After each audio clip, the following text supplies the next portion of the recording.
Well, all right, all right, all right. It is about time to get started. My name is Chet Womack, and I will be the trainer running this class today. We're going to be starting here in about 5 minutes. I just like to hop on early before we get started, and we'll be starting at the top of the hour. We do like to start on time, but one of the things I like to make sure I come on early and start to, I guess, get a feel for is the level of experience that you have and that the other people who are going to be taking this class today have when it comes to teaching their dogs how to be calm. So I always have a couple of questions that I like to make sure that I ask so that I can tailor the content that I'm about to go through to best help the types of people that are on this class. If we got really experienced people, I'll go one direction. If we got less experienced people, I'll go another direction, or, I just like to tailor it because that's what this is about, giving you value. So I'm curious.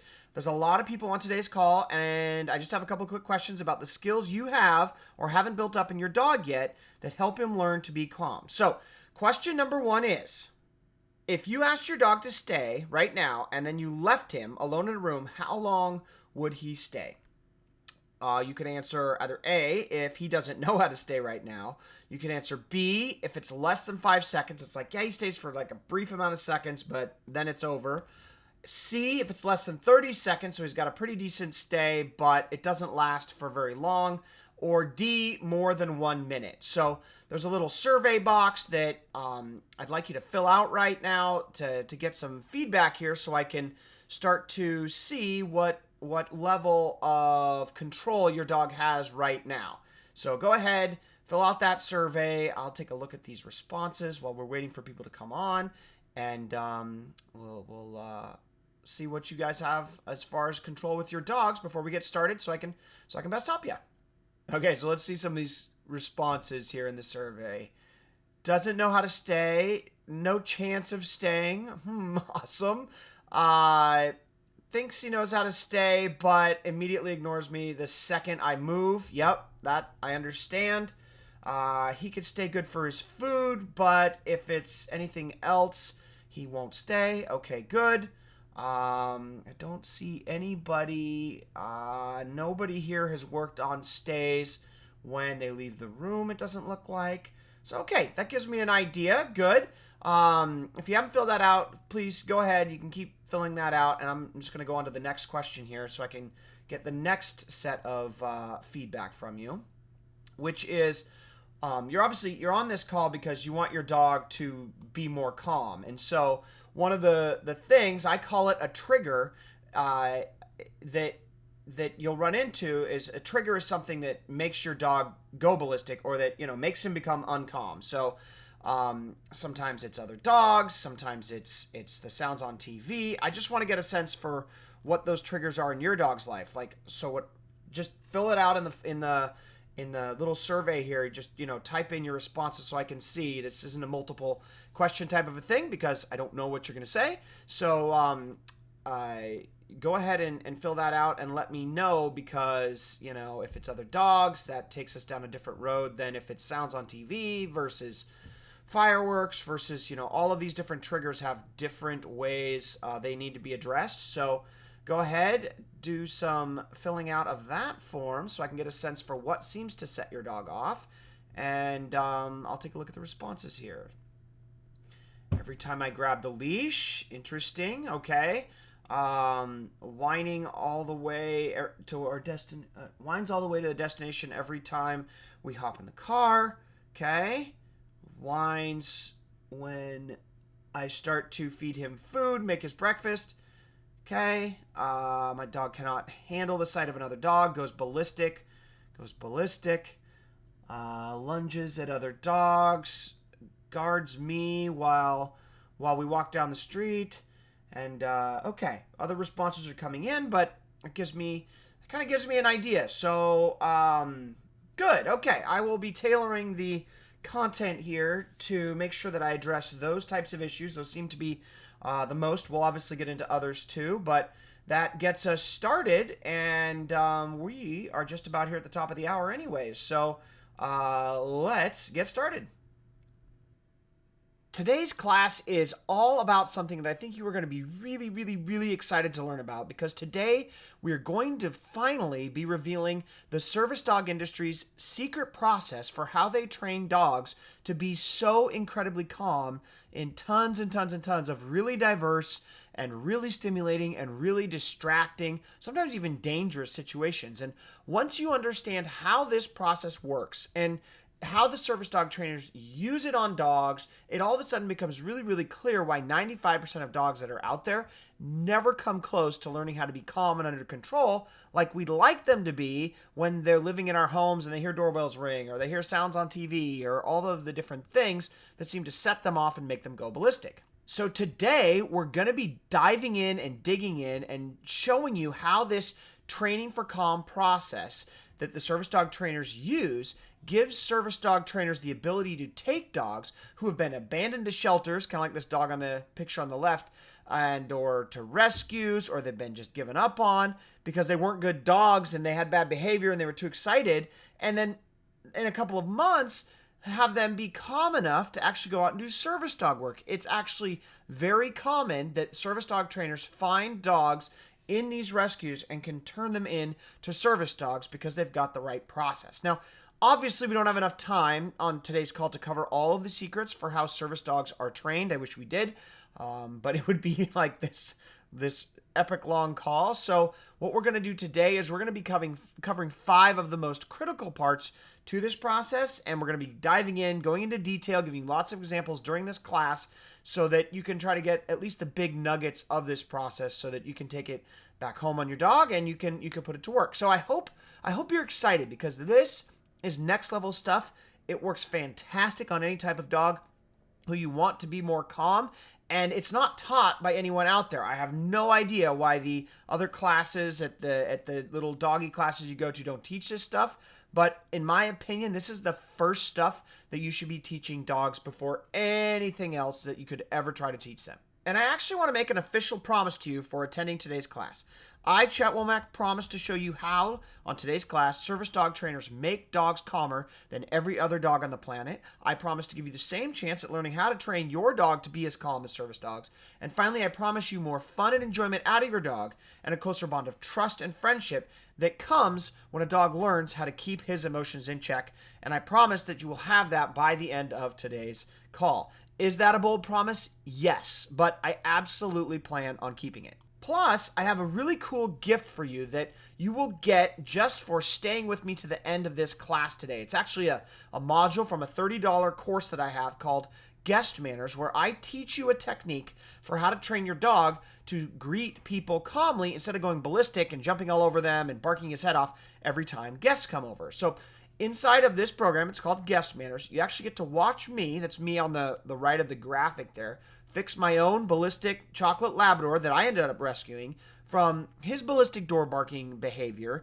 And inside this program, basically looking over my shoulder, where you get to watch exactly how I trained him to be completely calm when the doorbell rings and greet guests just, in a totally dramatically different way than he did before, where he would just be set off like a ballistic dog whenever the doorbell would ring. So you get to see the whole part of that process. It's an amazing behavior to train your dog. Everyone needs to know how to train it. And I'm giving it to you for free today because I want to reward you for making the commitment and spending the time with me right now to learn how to apply this stuff in your dog's life so you can have the most enjoyable relationship with your dog possible. I understand it's a commitment, and I really wanted to reward you for that commitment today. So again, I will be giving out the link for where you can access that program for free at the end of today's class. So just stay tuned for that. And then lastly, before we dive into this training, I just have a little bit of housekeeping that we need to take care of to help you get the most out of today's class with a couple of important tips. First, you do not want to end up like this Labradoodle. This dog's name is Chevy, who I was training here, who is so incredibly distracted by everything in his life that he just has a hard time learning. So I think in this picture, I'm actually trying to get him to take a calm, cute picture with me, and he's just so distracted by some sort of smell in my ear. I don't know if I didn't wash him that day or what, that he just couldn't sit still. And I bring that up because this day and age of texting and Wi-Fi everywhere and cell phones, researchers are really warning people that these distractions are causing what is really a learning epidemic, because they are distracting people and causing them to miss out on important details when they're trying to learn. So because there are so many details that we're going to be covering today, what I want to do is First, take a second right now to shut off your cell phones. Make sure that you close other internet browsers. And if you have any family members or folks nearby, just take the next couple of seconds.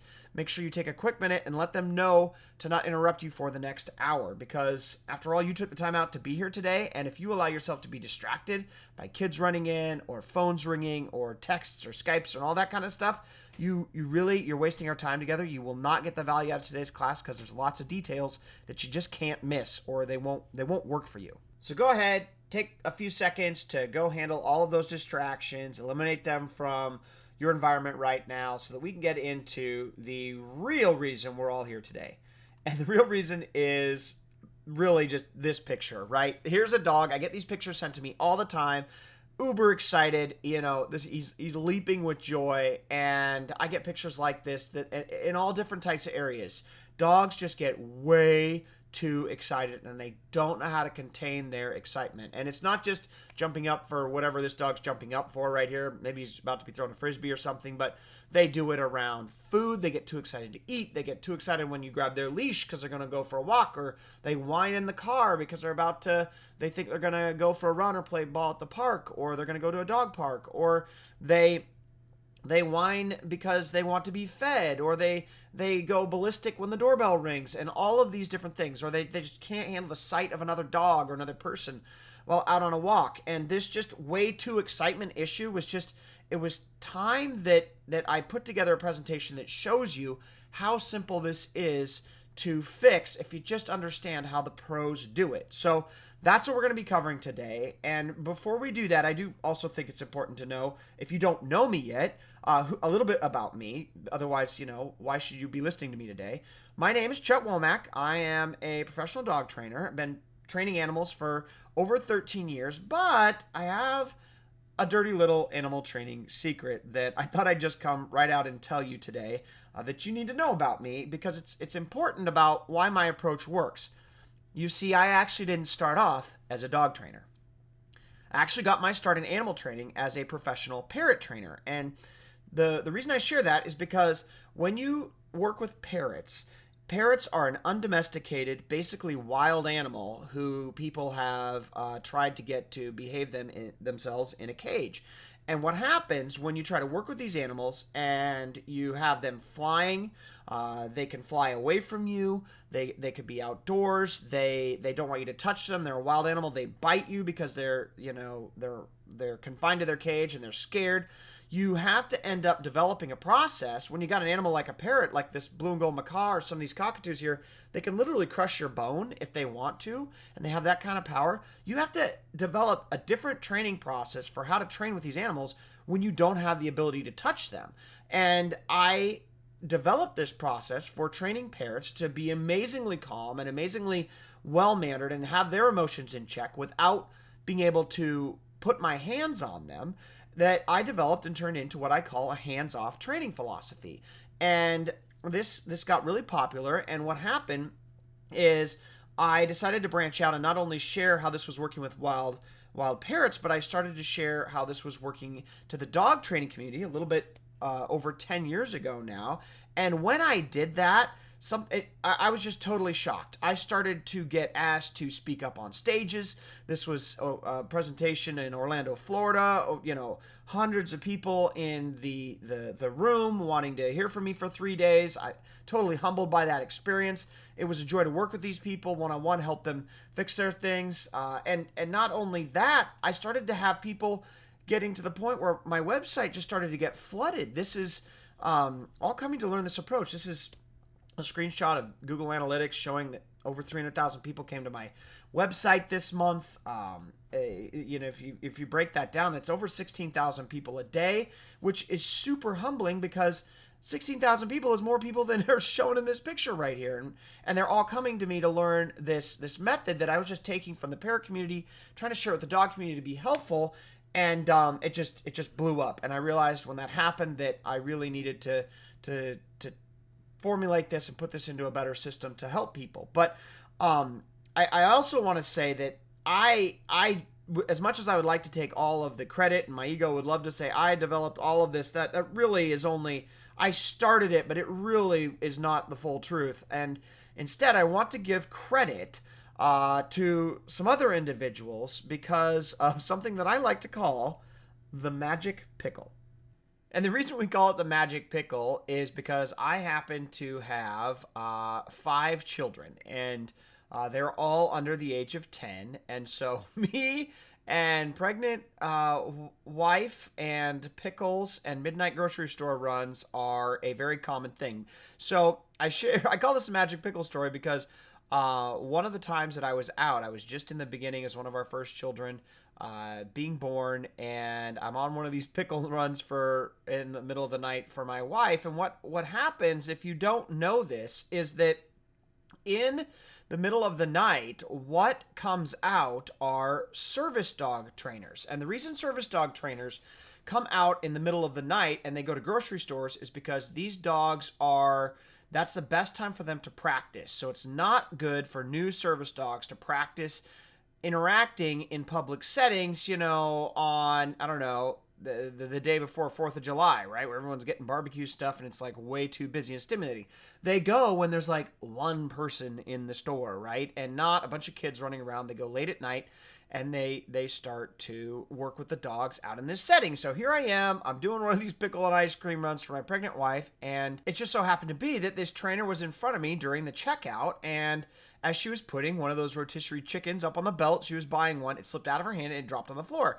And it breaks open right in front of the dog, and I'll never forget what happened next. Without the trainer giving one command at all, the dog takes this one quick glance at the chicken that just fell in front of it. Obviously, he kind of wanted it, but immediately he locked his eyes back on his trainer and essentially was asking for instructions of what was she or he, I forget what the dog's gender was supposed to do with this chicken that just fell in front of him. And I was like, oh my gosh, that is a behavior that I absolutely need to learn how to train. So I was coming from this hands-off approach in the bird world, and I was teaching the hands-off approach, but I hadn't yet met service dog work and learned about what they could do. And so I struck up a conversation with this gal. I was telling her that I was mostly a bird trainer. I was getting interested in working with dogs. I was asking her about her philosophy, and she just started to blow my mind with all of the different ways that they go about training service dogs how to be calm. And she explained how this process of the dog ignoring the food dropped in front of it was trained and what she was out there doing. And we just had this wonderful conversation about how my philosophy of hands off was a perfect marriage with the service dog world. And so I ended up making what I think is the best decision of my life. I decided to hire a service dog trainer. So I went out, I found a professional service dog trainer who's willing to work with me and teach me the service dog industry's secret process for training these dogs to be as calm as they are. And when I hired this gal, what she stressed to me was that there are really 5 different methods that you need to start to use on your dog if you want them to learn how to be as calm as a service dog. And whether you just need, in your personal life, one of these methods or you need all of them, it really depends on your dog and the types of things that make your dog lose his cool. But that's what we're going to cover in today's class, are these different methods. So as soon as I hire this trainer, the very first exercise she does is she hands me a video, very much like the one I'm about to play for you here, and she hits play, and just like you can start to see the words starting to say things, she says, okay, so tell me what this girl's saying. And I'm like, I have no idea. And she's like, exactly. And the reason you don't have any idea is because you aren't a lip reader. So here's the point. Dogs are lip readers. And I don't mean necessarily like they actually read the lips and like interpret it into English, but dogs are way more like lip readers than they are people who listen or creatures that listen to words. And so just like I happen to have a deaf gal who works at our local grocery store, and I know she's deaf. And just like I would never try to yell louder, where is the ribeye steaks? I would not do that. It's not helpful for me to yell louder to a deaf person. or try to enunciate more clearly. They aren't listening. They are watching. Well, that is what dogs do. Dogs watch for cues. They do not listen. Now, dogs aren't deaf, but, and I'll share with you in a second here, like their likelihood of how they try to perceive their environment is first by watching, and that's like at 100 times more intense about what they're looking for in their world than they listen. And so the problem is us dog owners try to talk to our dogs to get them to obey when our dogs want to watch so that they can obey. So I like to also explain it a little bit like this. The dog, imagine you have, it's your dog's brain is like works like a police scanner, okay? And what's happening is his brain is going out there and it's trying to pick up all of the different things that are going on different frequencies, okay? So you got all these different frequencies, and the strongest one are the things that he sees, okay? Another strong one is things that he smells. So he might, while he's on a walk, smell that a rabbit walked by there a minute ago, right? Those sorts of things.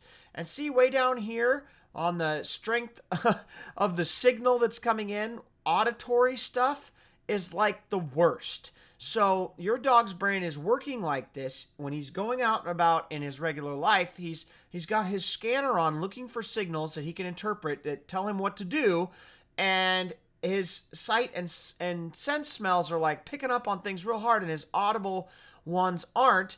And yet we forget this fact, and we try to spend all of our time getting our dogs to listen to our commands instead of watching for our commands. So this is the total first mistake that the service dog and service dog trainer taught me about, and that we need to start to correct if we want to get through to our dogs in distracting situations. So what I want to now do is I want to give you a test. I want to give you a test that you can perform on your dog to see if your dog does indeed have this problem, like most dogs do, where he listens with his eyes instead of his ears. And I'll show you an example of what a dog who's listening with his eyes looks like compared to his ears here on my own dog, Tucker, where I shot a little video for you ahead of time. Let me go pull that up and play it for you here. So in this video, what I'm going to do is I'm going to give you a test that you can perform on your dog to see if he is in fact a visual listener instead of a auditory listener as far as obeying commands goes. Okay, so I've got Tucker here. We're going to give a command where he is not looking at me. Tucker, sit. Where he's not obeying it. Tucker, sit. See, he's not looking at me when I give that command and he can't listen. Tucker, sit. Okay, so no listening when he's right there not looking at me. Now watch what happens when I make him listen to me. So I set this up. Tucker, sit. And then he listens to me as soon as he's got visual eye contact. So something about the way I say the word he'll listen to, but he absolutely isn't listening to the word when his eyes aren't paying attention. So that's what I mean by lip readers. So you give this cue to you give this test to your dog. Can he follow a command when he's not making eye contact with your face? And if he can't, it's because he's a visual listener, not an auditory listener. So that's the test that I want to share with you. So now that you know that your dog is a visual listener, it's time to use something that I call the Simon Says method to actually trick him into listening to what you want him to listen to, okay? And if you remember back to your school days when you were playing Simon Says, the way this game works is you got a group of kids like this, and in the front there's a teacher or a leader who says something along the lines of Simon Says, touch your head. And the rule of the game is you can only touch your head if the instructor or the leader says Simon Says first. So what the leader tries to do is they try to get you in a rhythm of following their instructions. So they say, Simon says, touch your head. All the kids touch their head. Simon says, touch your knees. All the kids touch their knees. Simon says, rub your belly. All the kids rub their belly. And so they do this, and then they'll sneak in a command that's like, jump on one foot. And because they already had you in a rhythm of following along, when you quickly give them a command without saying Simon Says, a percentage of this group will get tricked into doing it. And so what this game does is it teaches the kids how to listen to what you want them to listen to, which is Simon Says first. So we use this same concept of training kids how to listen and obey in Simon Says, but we use it on animals. And just again, I'll share a video with how this is done here in just a second, but again, to emphasize how important this is, there was a very famous debunking of some research that was done when they first thought that gorillas could learn to use sign language. And what they ended up discovering, these researchers really thought that these gorillas were using sign language. They're the first animal to communicate with a human being using, this new language. They're super excited. And they brought in the researchers to see if it indeed was happening. And what they did, the researchers, is they discovered that when the researchers blocked the face from the view of the gorilla was no longer able to communicate. So what that meant was the gorilla wasn't doing any listening. And so what they ended up discovering was that gorillas were actually watching the eye cues and facial cues of their instructor. And so when the eyes squinted, it meant this. When the eyebrows raised, it meant this. When they shifted to the left, this. Pupils dilated, that. And it turns out they were like way more visually listening than anyone had ever imagined. And that it turns out this is like how the animal kingdom works, which really isn't a surprise since they don't really speak language, right? Or at least not like we would understand a language to be. So this is a thing. Animals and your dog are visually listening, and they're doing it way, way, way, way more than you ever imagined possible, like the gorillas with sign language. Who could have imagined they were reading eye cues? So we have to use this Simon Says method to start to train them to listen auditorily, because, if that's even a word, because they can. You just have to use this method to teach them how to do so. So in this next clip, I will show you how to apply the Simon Says method to get your dog to actually start to listen to some commands. So here is that video for you now. Okay, now it's time to try to teach you the game. So here's how it works, right? Same rules as Simon Says. Sit. Good. Sit.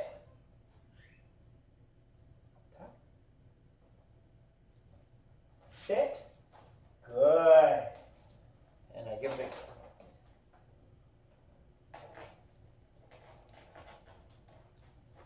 Sit. Good. Get him in a rhythm. I'll give him another one to get him up.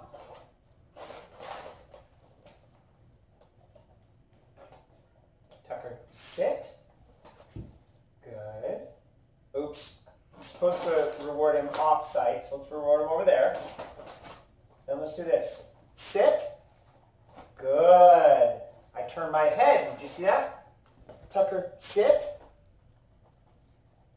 Good. Tucker, sit. Good. And then you do other funny things like this. Tucker, sit. Well, that was too much for him. He couldn't get it, okay? So let's try that again. You see how it's a different visual cue? He doesn't get it? Tucker, sit. Good. I'll bring my head closer to the ground. Tucker, sit. Good. Right there. Yeah, and right here. Tucker, face him. Sit. Good. There you go. It's right here. It's right there. And then let's go all the way to the ground. Tucker, sit. Good. So do you see how I had to use Simon Said? I get him in a rhythm, and I slowly changed the cue to teach him what to pay attention to. It wasn't the looking at me, it's the listening of the words. It's a quick example, and I know it's just sit, but that's how you start to use the Simon Says method to get him to listen to what you want instead of watching for instructions. Good boy. How's your bacon? So there you have it. Hopefully that gives you an idea of how effective this method is for getting dogs to listen to instruction and stop watching for instruction. And that's secret number one. So now let's move on to secret number two. You actually really, really suck at speaking dog. And the best way that I like to remind you of this, so you can have some empathy for your dog, is have you ever been on one of those calls where like you've got to call in because your cell phone won't start, and so you've got to call them up manually or something else like that. And they've got this tech support thing outsourced to like some country that, let's just say, does not speak English well. And nothing against those people who live over there. They're doing their best, but they can be incredibly frustrating to listen to because they don't speak our language, and they get so many of the words wrong that it makes it impossible to actually have a conversation. And I don't know about you, but I've had to actually give up on these calls and say, sorry, I cannot understand you, and hang up. And I try to call again to find someone who speaks the language just a little bit better to solve my issue. Well, that's something that makes you really frustrated, right? And well, that's how your dog feels when you're trying to explain something. It's like, dude, I am not picking up what you're putting down, right? So that's like the first layer of this, is just realize, as frustrated as you've ever been on a call where you can't understand someone and they've taken your money and you can't get your issue solved because there's a language barrier, that causes frustration. And so that's the first thing that we have going on. But it actually gets worse than that, because that's just a language barrier. Sometimes what happens is you have cultural language barriers where saying one thing in one culture actually means a totally different thing in another culture. So I'll give you an example. This in America is the peace sign, right? So this means, peace, goodwill. Hippies speak for, a lot of, just take it easy, man, kind of stuff. But in other cultures, even American-speaking cultures, this is the FU sign, okay? And I could go on, and I could find different signs from different cultures that all mean different things. But if two people are communicating for the first time and they don't know each other very well, and they are giving these mixed signals that mean one thing to the person giving the signal. This guy in the hat is giving one signal, but the person receiving it is receiving a totally different signal. Like, this guy might be trying to tell you to piss off, and the other guy thinks, oh, it means you want to hang out and have fun. And then when you try to have fun, it causes another problem. Well, have you ever had that happen in your dog, where you try to tell him something and he didn't get the message and got all excited and got in even more trouble? It's because we're sending mixed cultural signals, because we just are no good at speaking dog. So I wanted to dive into some examples to help clarify for you the biggest, and this is the second secret here, is you have to understand these mixed signals that you give your dog. And the biggest one that people jack up is dealing with the alpha signals. So I actually have a huge problem with the whole alpha dog, leader of the pack thing. I think that Cesar Millan absolutely is doing a horrible thing by preaching what he is preaching, that the only way to be an alpha is by dominating your pack, because it's actually total bullshit. And instead, what actually happens if you go and watch a wild pack of dogs is they do not pick the alpha, or wild wolves. They do not pick the alpha by whoever is the most dominant. And in fact, the researchers have gone out there and they've looked at them, and they found that actually the alphas will rotate. About half of the pack will take over the alpha role. And instead of having, the dominant guy of the pack does the alpha thing, they actually have an alpha dog rotational system. And what they do is they choose which dog needs to be the alpha, and it turns out that they look at certain signals within the pack to see who's best fit for this role and who's also not fit for this role. So I wanted to cover some of the signs that you could be giving your dog that are telling your dog you're not an alpha and it's making him be an alpha, or you're telling your dog you are an alpha and it's going to make him not want to take over the alpha role, because your home to your dog is like a pack. And I'm not trying to say that this is an exact science within your home, but it's just like a pack of wolves or a pack of dogs. But some of these things do transfer down into your home, and if you're just aware of them, a bunch of behavior problems can just go away. So I just want to talk about one of these here. One of the jobs that the alpha dog of the pack has is to watch out for intruders. Okay, I mean, just through the process of millions or thousands or whatever, how many years the wolves and wild dogs have been around, they don't survive. The reason they did survive is because they have this job that it's always having someone up and doing it called watch out for danger, right? And so what they do is they pick who they want to watch out for danger by who's best fit for that role. So as an example, if someone is sleeping, they're not up for that role, and an alpha will take that job because maybe he's the strongest, or he's got the best eyes, right? And these sorts of things, and he'll take charge of that. And then if he's busy eating, the other pack members will, end up taking on that role for whoever's next best fit. And they go in these shifts, much like our military does. They're constantly going in shifts, right? So they're choosing these on who's going to be the alpha. And if there's not someone doing the alpha job, dogs like to do what I call fill the alpha void, okay? So you in your home, for the most part, do not want your dog becoming an alpha. So the key thing that you need to do is you need to make sure that you are never giving your dog signs that you are not the alpha. And when you do that, all of a sudden your dog will back off and he won't fill the role that he was designed to do biologically. Okay, so here's some examples of what that looks like. And I thought the best way to do that was to give you the 4 biggest signals that you can be sending that show you that you're a non-alpha. So these are the 4 biggest things that non-alphas always do. And if you're doing any of these next 4 things, then your dog is going to fill the alpha void in your home, okay? So let's get started. The first thing that you need to know is that in a wild pack of dogs and wolves, one of the constant things that happens is only alphas get free pets. And so this is a cultural thing. I know it's not something that you necessarily like to hear, but only those that are not alpha come up and have their face licked and or come up and getting rubbed on and all this kind of a thing. Only alphas get free pets. So if you're the one giving free pets out to your dog, then that's a problem. That's sending an alpha signal. So what is a free pet? Well, in my role, a free pet is something where you just walk in and your dog is excited to see you and you just want to run up and you just give him cuddles and snuggle with him and kiss him and all this kind of a stuff without asking him to do anything. You didn't ask him to stay first.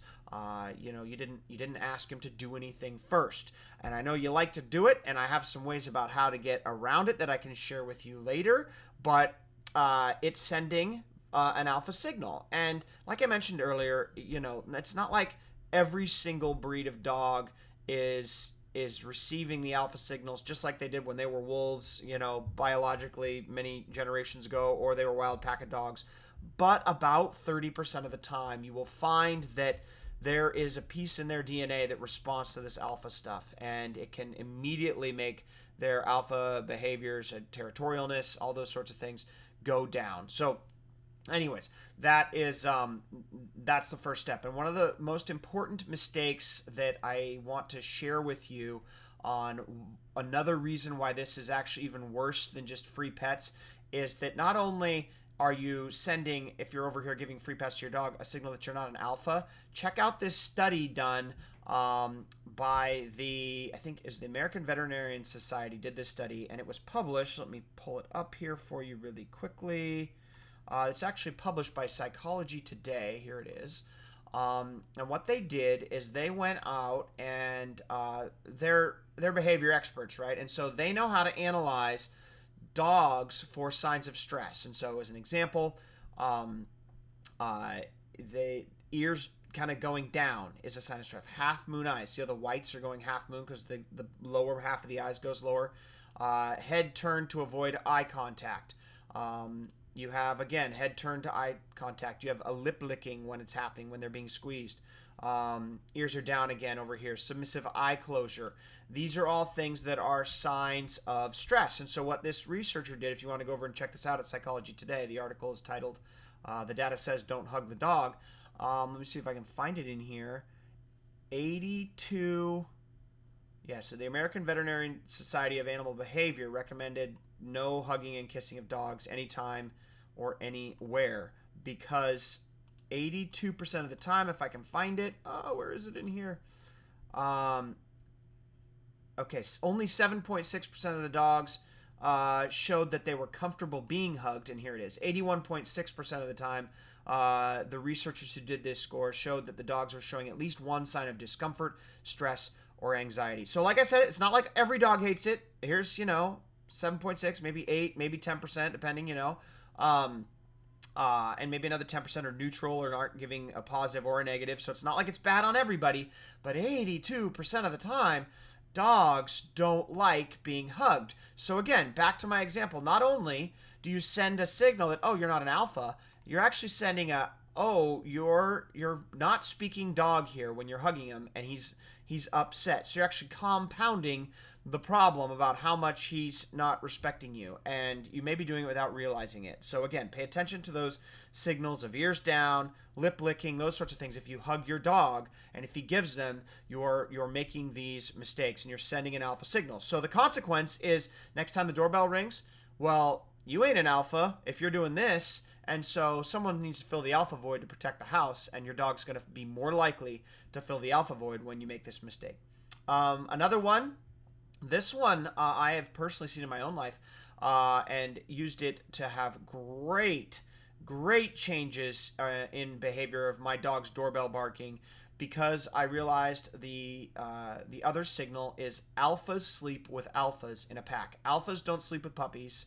Alphas don't sleep with other adult dogs that are not puppies, and they instead only sleep with alphas. So if you are letting your dog sleep with you, guess what that's doing?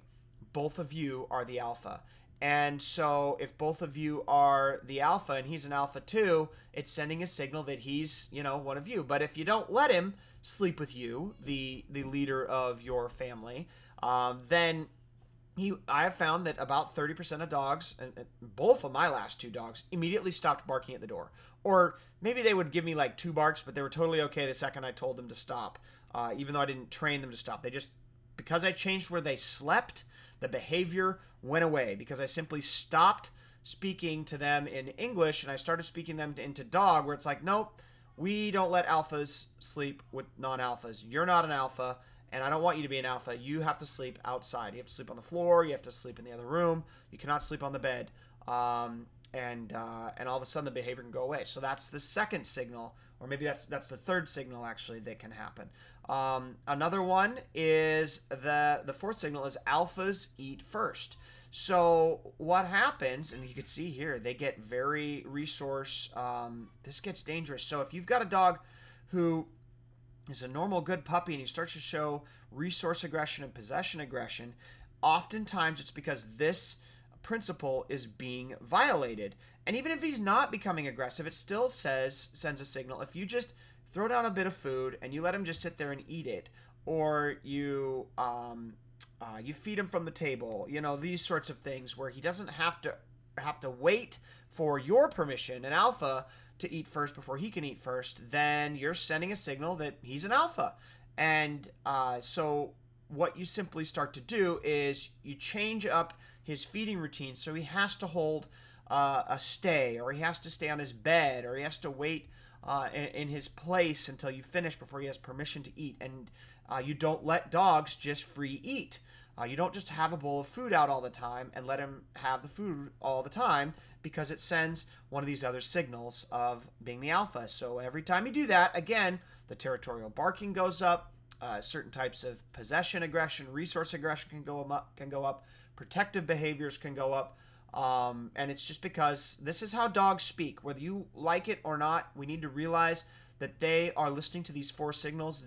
Again, alphas eat first, alphas sleep with alphas, only alphas get free pets, and maybe that's the only 3 that I have. And this hugging one is kind of 3.5, where it's just a different way about going about it. But don't send those signals, and all of a sudden behavior can get a lot better. Which brings me to the third secret that you really have to know how to understand and work with in dogs if you want a dog to be as calm as a service dog. And that concept is the forbidden fruit phenomenon. And so, I found this little image of Eve and the apple here, because I think that's a good illustration. But basically, what it means is that this is universal. You, your dog, just about everybody want something more if you can't have it than you do want if you do have it. If you ever bought a new car, did you want the new car more before you had it or after you had it? Did you want your dog more on when you were dreaming about how you would want it, but didn't have it yet and waiting for the puppy to be born versus when you did have it, right? Like it's a universal concept. You want things more when you can't have them, which is a huge problem because there's a lot of things that we don't want to let our dogs have. And so what this is automatically doing when we don't let our dogs get in the garbage, when we don't let our dogs get on the couch, when we don't let our dogs do a lot of these things, chew up those sneakers, that just makes the dogs want to have those things more and want to misbehave even more. So we're at a crossroads here, and you have to know how to fix it. And so I'm going to go into a couple tips on how you work with this phenomenon. And the first tip for how to work around the forbidden fruit phenomenon is learning how to use what I call the permission to misbehave principle. Okay, so what this is a principle that was first actually discovered, or at least it's who I first heard it from a dolphin trainer who they're training. I don't think it was SeaWorld, but a SeaWorld like show. Dolphins are jumping through hoops and hitting balls and doing backflips, that kind of thing. And the problem was that the dolphins didn't want to do the behaviors they were supposed to do in the show. They wanted to just sink to the bottom of the pool. And so it was really annoying behavior. And they tried to block him from sinking with nets, and they tried all these different things, and it didn't work. And so what they decided to do was use this counterintuitive, really psychological trick that you can use on animals called permission to misbehave to get rid of the behavior, with the hope that what if we actually rewarded the animal for doing the bad behavior and let him actually do it every now and then, would he then want to misbehave as often? So they ran the experiment, and they started getting the animal, the dolphin, to sink to the bottom of the pool on cue, which is totally key, by the way. It has to be done on cue, and there's a correct way to teach a permission to misbehave behavior right and getting the cue right. It's critical, and you'll jack it up if you don't get it right. But when you do it right, and they would give the cue, the dolphin would sink to the bottom of the pool. They'd then give a reward, a fish, or whatever they were doing. Then what they noticed is if all they did was give that cue once every day, the dolphin no longer wanted to sink to the bottom of the pool anymore. It just went away because this counterintuitive psychological trick is just that powerful. But here's the key when you start to switch this from the dolphin world over there to the real world and in your home all the time. And that is that you must teach your dog that he can have what he wants if he just does you a small favor first. Then you slowly increase the size of those favors that you're asked for until your dog behaves like you want. So here's some examples. You can, if you got a dog that likes to go in the garbage, you can use the permission to misbehave where you actually cue him to go sniff the garbage.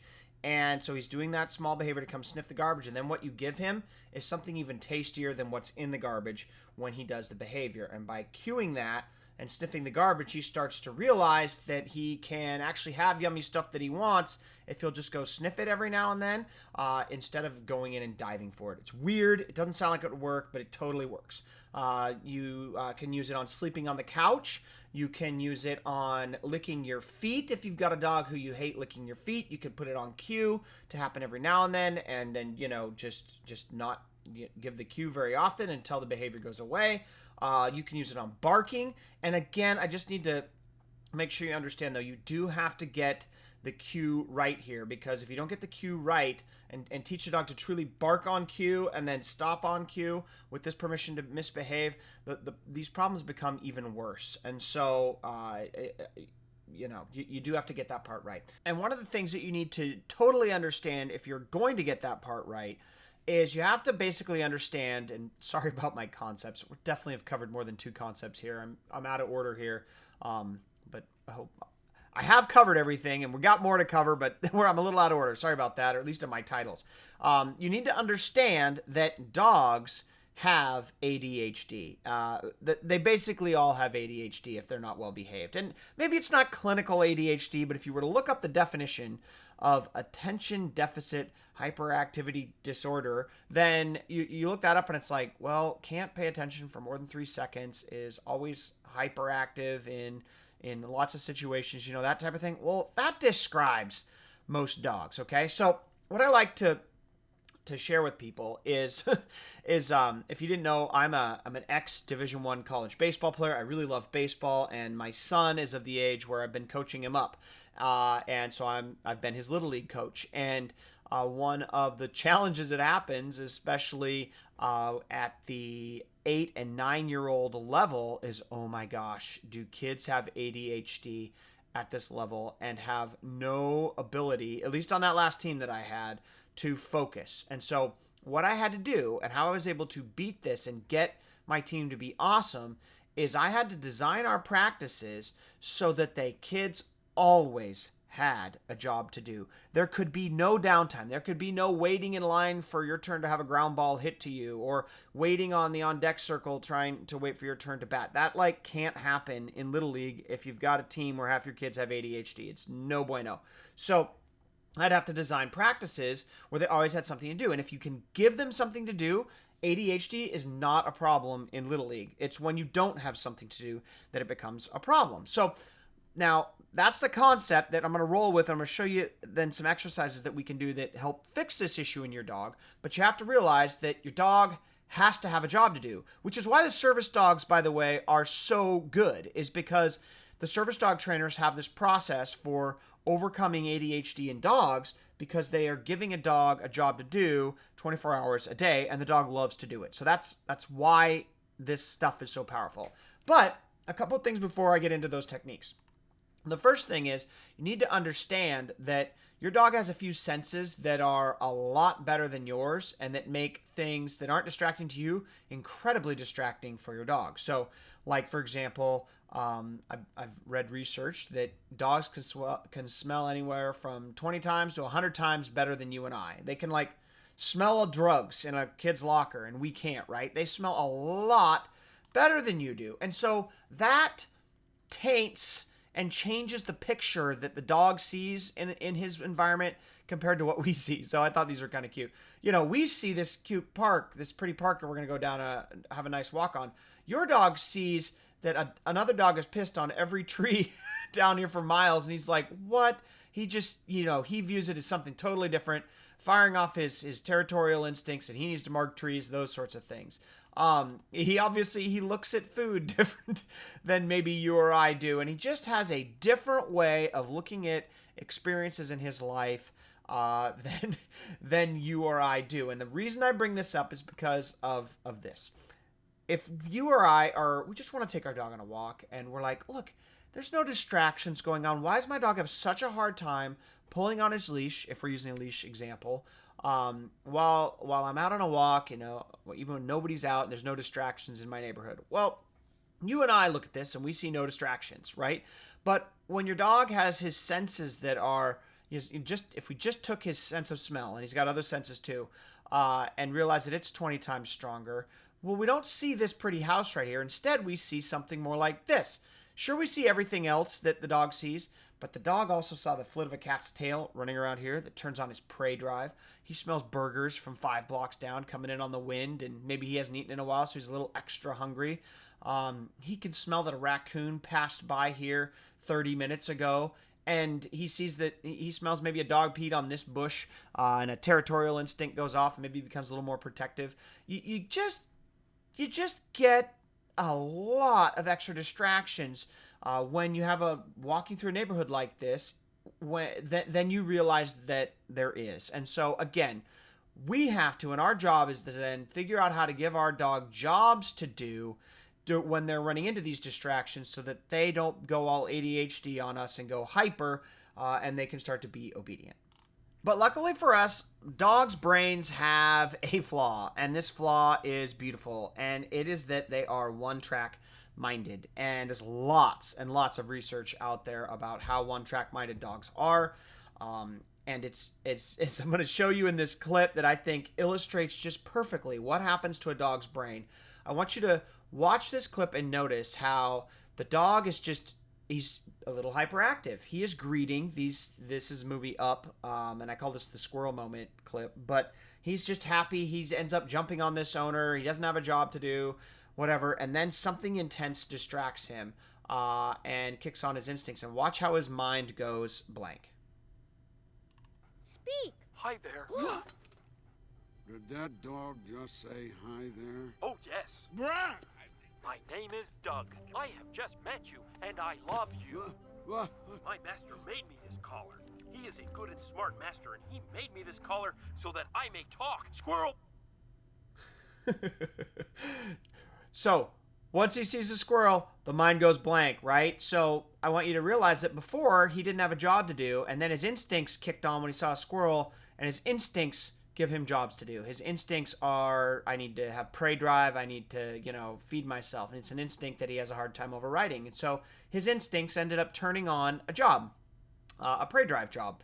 And because of that, his mind went blank. Well, turns out there are certain types of things we can train their dogs that will make their mind go blank to other things. So we call these incompatible behaviors. And what an incompatible behavior is a behavior that when you train your dog to do it, they cannot possibly do another type of bad behavior while they are doing the incompatible behavior. So an example would be if you were walking down a sidewalk with your dog. He's on a leash, and normally he's reactive to other dogs. And he goes and starts pulling, barking, lunging at another dog that he sees on this walk. An incompatible behavior would be for your dog to, when he sees another dog, look at you in the eyes while he's walking. He cannot possibly look you in the eyes while pulling away. Those two behaviors can't possibly coexist in the same moment. And so they become incompatible, and there's a way to train them so that when you train the incompatible behavior, like look at me when you see another dog, it makes their minds go blank to the other dog, just like the dog in the Up movies brain went blank when he saw the squirrel. So they're super powerful. So here's another example of this where I first heard of this, where hopefully this will help you kind of understand just how cool this is. So because these work with fears, they work with anxieties, they work with just overexcitement, lots of things. So I first learned about this technique with this story about this horse owner who had this horse who was not wanting to go into the trailer. Like it was throwing a fit going into the trailer, and it had, I don't know, anxiety or fear about the trailer, whatever. So these owners hired a professional horse trainer to come in and fix the problem. And it turns out that the trainer did nothing at all with the trailer. Instead, she went out in the back 40, like in those trees back there in this image, and what she did is she stood 10 feet in front of a tree where the horse had to walk 10 feet forward past two trees that were about the same width as the horse trailer here, and then touch his nose onto a tree that was 10 feet in the front and be paused in between the two trees. Okay, so that's all she did. She put it on cue using the cue methods that I guess I don't have time to go into right now, but she puts it on cue. The horse learns how to walk for 10 paces, rest its nose on the tree. Then she comes back to the trailer and just gives the cue. And what did the horse do? He walks 10 steps forwards and rests his nose on the back of the trailer. That's all he did. And there was no anxiety anymore. They were able to calmly get the horse into the trailer, and the behavior was fixed. Why?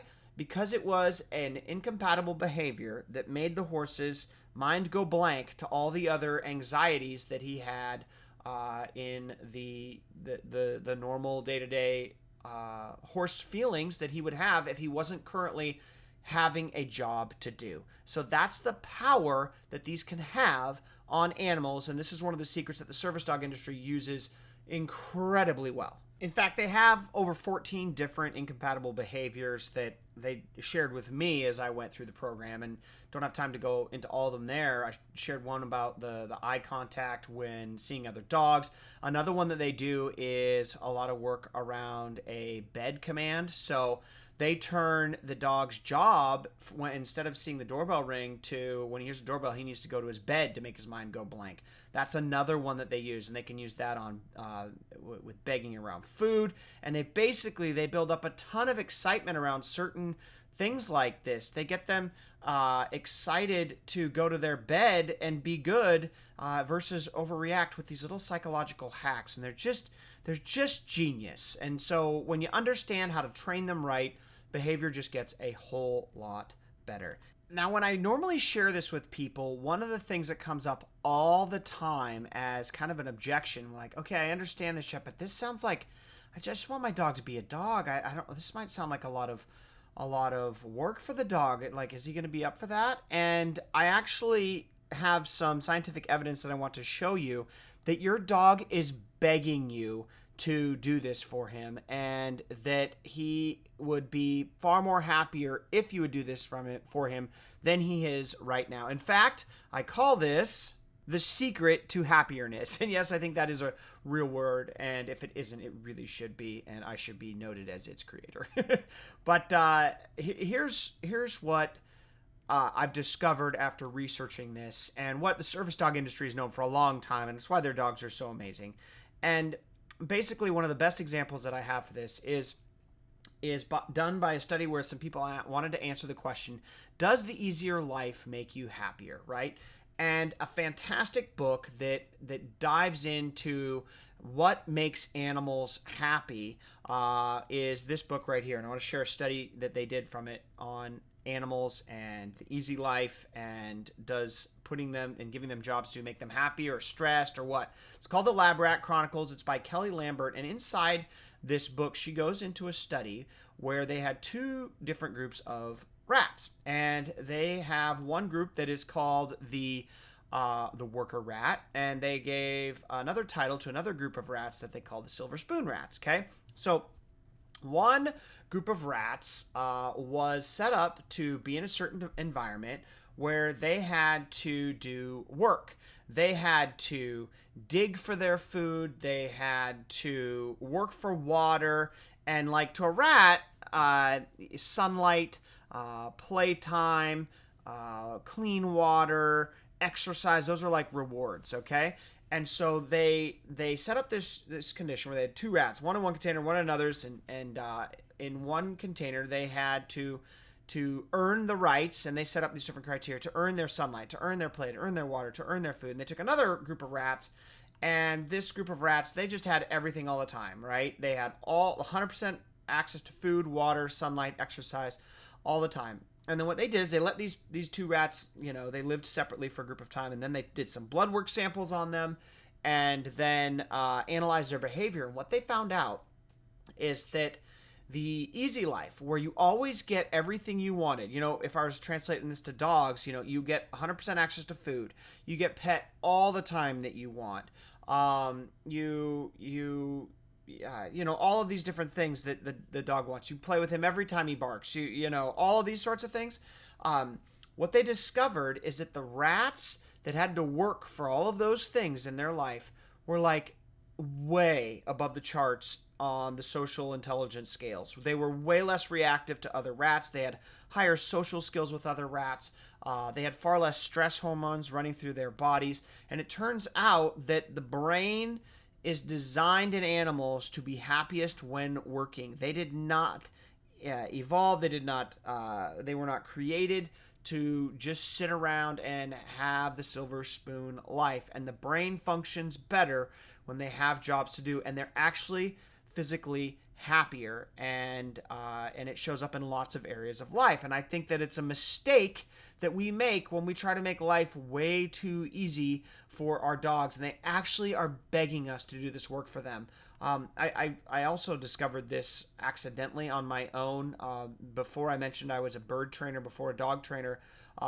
Parrots have the same thing. This is not just, it's every animal has this. They were born to have jobs to do. Parrots were designed to fly 60 miles a day searching for food. And so we were able to instantly tame parrots in my other animal training business by simply creating what we called food hiding toys, where all of the food that the parrot would eat in a day was hidden in toys that it took them hours to find.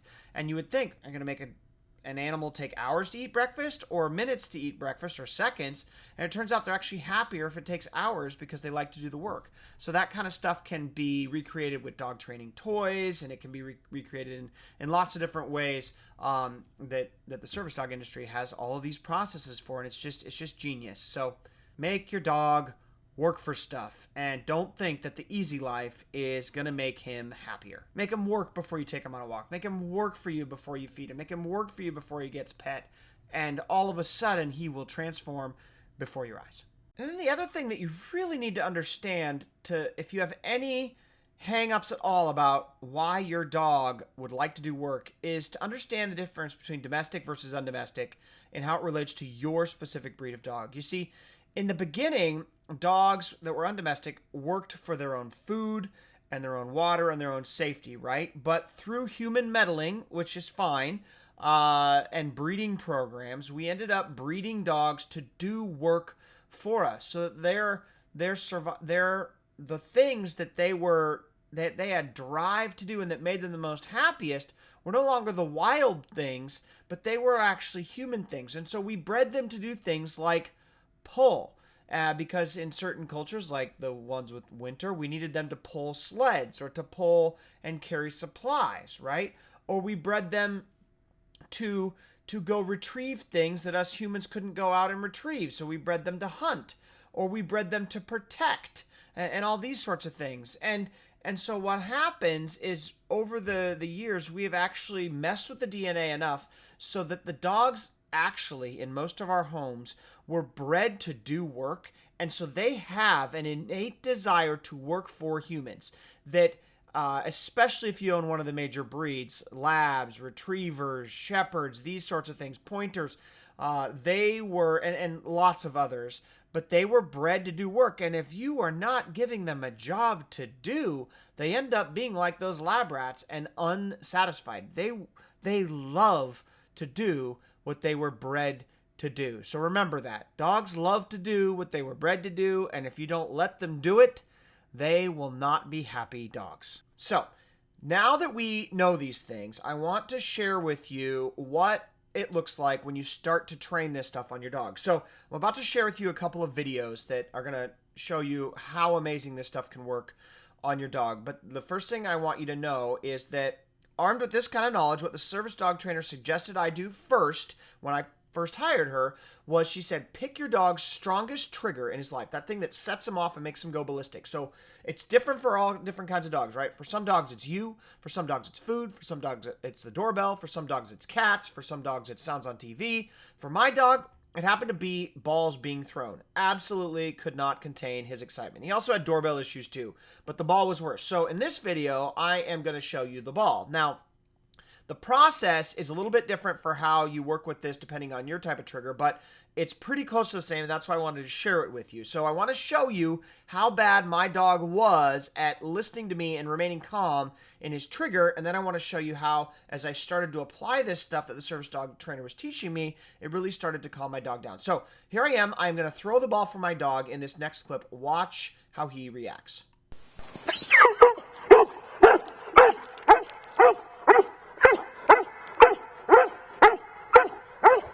Quiet.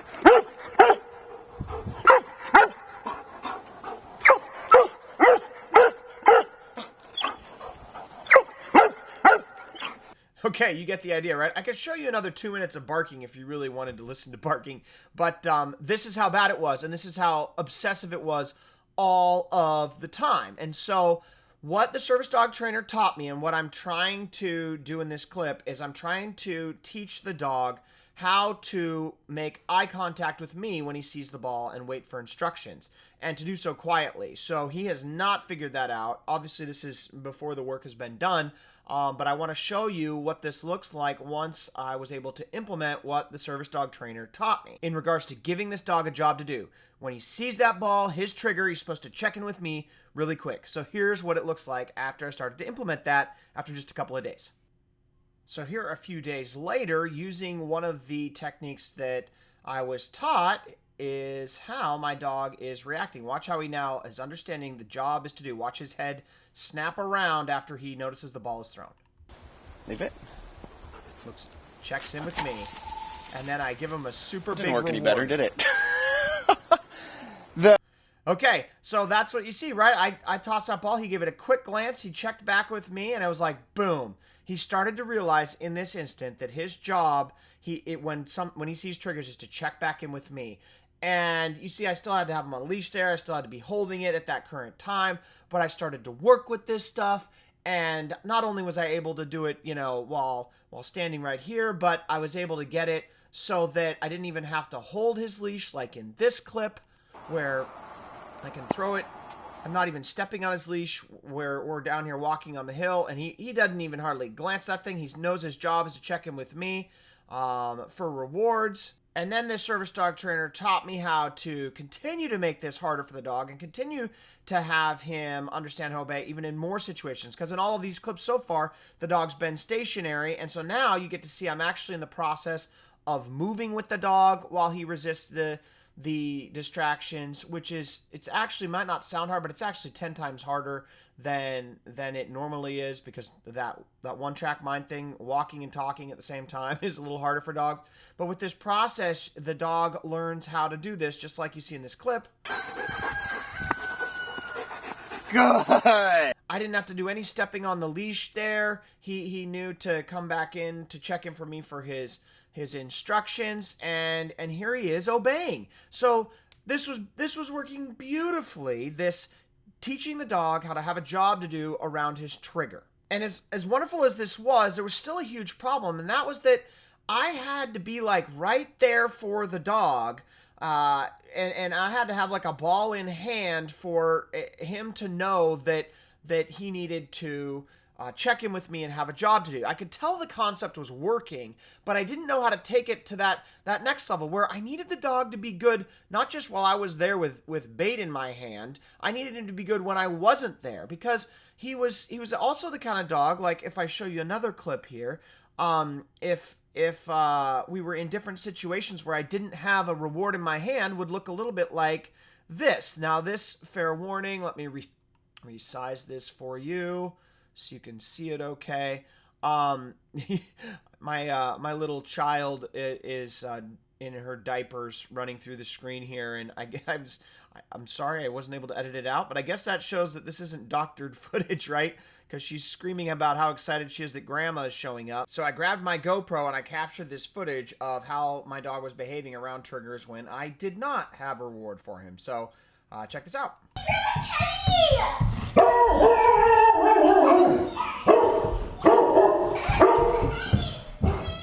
So there he is. The dog wasn't looking to me for instructions. That's my mom there. Obviously, it's the first time. The kids wouldn't have been that excited, so she shows up, and that's what happens. He's just super reactive when there was no reward there. And so I was frustrated by this, so I went to the service dog trainer. I'm like, what do I do about this? Can you help me fix this issue? I need the dog to behave when I don't have a reward right there for him. I need him to behave not only when he's being bribed, but all of the time.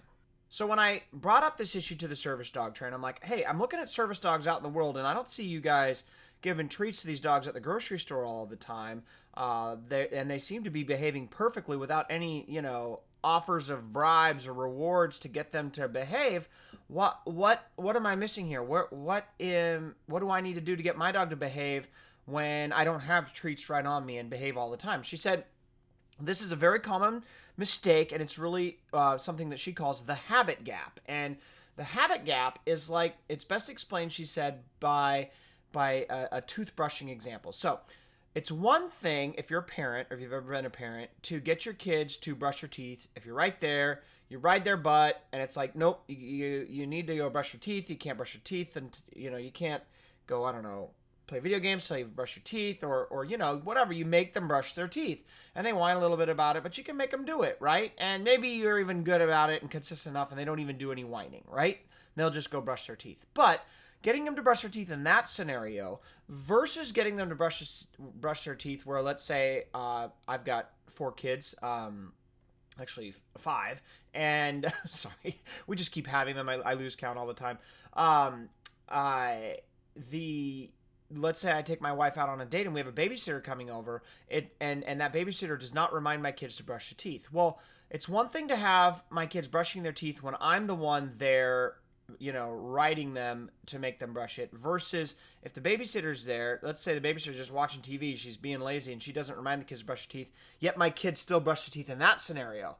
Well, that's a gap, and the gap that the service dog trainer says, that's the habit gap. It's the difference between obedience and good habits, and that is the gap that the service dog industry teaches, and they have a process for how to do this. And it works a lot like the string finger approach, where we often, like this string tied to the finger here, will add visual cues to our own environments to remind us to do things. Like if I've got a phone call, I'm really bad at remembering if I've got to make a phone call. I will make sure I put a note where I know I will be. So I'll actually put a post-it note on my chair so that when I know I have to make a phone call in the morning, I know that I cannot physically sit down at my office and forget the call without having the reminder of sitting on the post-it note. That is the type of thing that this works. And there's this process for how you can add these visual reminders for when dogs should check in because they have a job to do throughout their entire life. Their day-to-day life, and it's how you bridge this habit gap and get dogs to go from just obeying you when you have rewards to constantly checking back in with you because they're constantly being reminded. And this is a really cool approach. And when she shared it with me, I was able to take the dog that was barking at the door, Grandma, and I started to turn it into looking like this. This is footage where you can see I'm starting to use this string finger approach, and I don't have any treats in my hand. I don't end up rewarding this dog. And watch how the dog, he's not quite perfect yet, but watch how much different he is now when I have my son ring the doorbell.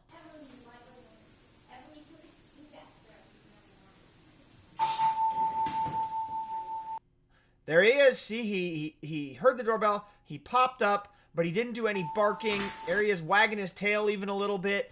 And dramatically better. And I was at a distance now without a reward right in front of him. So this stuff started to work, and then we were able to take this all the way to where I was able to actually not be in the house. I'm nowhere in the frame of this picture, and the dog is now going to obey even when I'm not there, with no hint of rewards, just at the ringing of the doorbell. So watch this. We ring it. I peek through the window. I ring the doorbell, and I kind of got murky windows, but you can see the dog ran all the way to his bed, and I'm not even in the house anymore. So that's how powerful this stuff is. I have no rewards on me. I have phased those out. The dog is now having visual reminders attached to different things that used to be his triggers in his life, and now he's obeying when he sees them instead of he's barking his head off like before. And this just transformed Griffin in all the ways possible. And we then went on to use this with walking at the park, not being reactive to other people. You can use this stuff on not reacting to other dogs. You can use this stuff to overcome cat chasing, rabbit chasing, deer chasing, to stay off furniture, to be less excited when kids are playing. It's just on and on and on. So he's a perfectly well-behaved dog that's just like the service dogs because use the same approach that the service dog industry uses, and it's just so wonderful what happens when you put it to use. So seeing these amazing transformational results with my own dog, I was like, okay, now I know I can do it. Let's see if I can teach this stuff to other people and if it will work on more dogs than just mine. So I started to share it with people, and I wanted to share the results that started to come in when I started to share this with other people, because in just a matter of a few weeks, we started to really see some incredible transformation. So here's an example. I took the screen cap from one of the areas where I was helping people, where this guy used to have a dog who would react incredibly bad to other dogs on walks, but now, after working with him for a few weeks, hasn't overreacted on a walk in a couple of weeks now, and hasn't tried to go after a small dog at all lately. So that was awesome. Some of the other comments that came in via email were, like from Lisa here, the dog is much calmer now when people come over, and will now come out to see most people instead of hiding, much less barking too. So we were able to fix her fear issue. Bridget writes in that she has a calmer dog who's now capable of waiting and watching me for signals. You know, that service dog thing.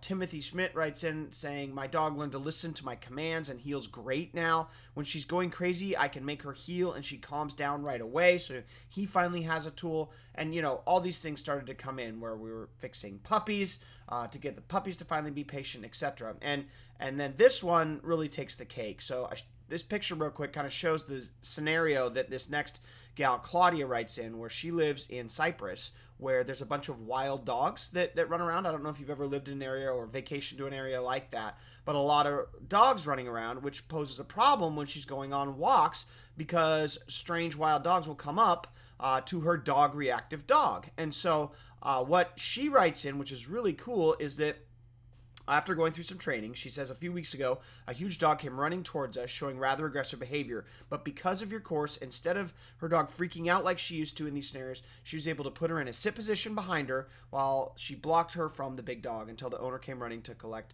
the dog. Your classroom lessons were all brilliant. That's from Claudia. Finally having a tool to keep her dog safe when other dogs walk up. So that's the kind of stuff that was starting to happen. And I'm like, yes, because I'm guessing you're here because you want a dog who's calm too. A dog who doesn't bark his head off every time someone comes to your front door, or who's always excitedly jumping up on everyone who comes over and who he's too excited to see, or really just struggles to listen to you when he gets too distracted, like maybe just whining his head off or barking his head off when you go for a leash or you go for a coat or you're about to go on the car ride, or he wants to be let in from outside. And now you know that a service dog trainer can show you how to fix those issues. So if you want help with fixing these types of problems with your dog and getting the kinds of results you've seen that can happen when you start using service dog training methods on your own dog, then let me show you what I'm doing here, because here's the cool thing that people don't understand.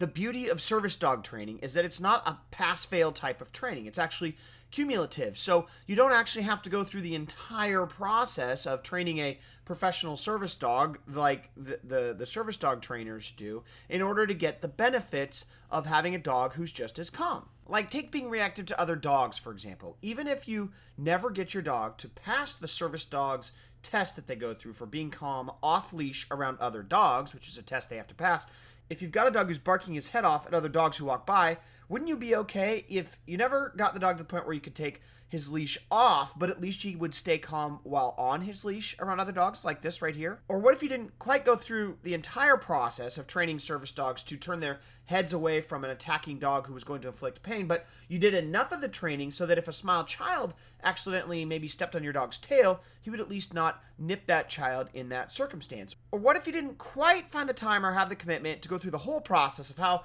service dog trainers are trained greeting routines, where when the doorbell rings and someone comes to the front door, they're trained to go lay on their mat and go wait in their place for instructions from you, that maybe you didn't quite go through all of that, but you at least had a dog who would stop jumping up on those people and instead like grab a toy in his mouth like these dogs right here and go maybe twirl around their feet. Like, at least that. Wouldn't that be at least a little bit better? I sure think so. So here's the deal. The reason I'm holding this training right now is because later this year, I actually want to release this program out to the masses, because I think it can just dramatically change the way dog training is approached on not only the internet, but just the way everyday folks go about training their dogs the right way instead of all this garbage methods that are out there. But before I can do that, I really need some more awesome case studies, like really good ones, before I can go out and take this course to the masses. So what I'm doing is I'm looking for about 10 to 15 people right now that are willing to go through this program